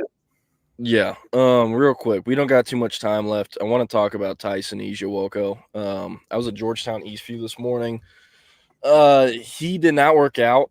I don't really want to disclose what the exact injury is, but he's not 100%. So was sitting out today. Caught up with him, interviewed him for a long time. Great kid, great head on his shoulders.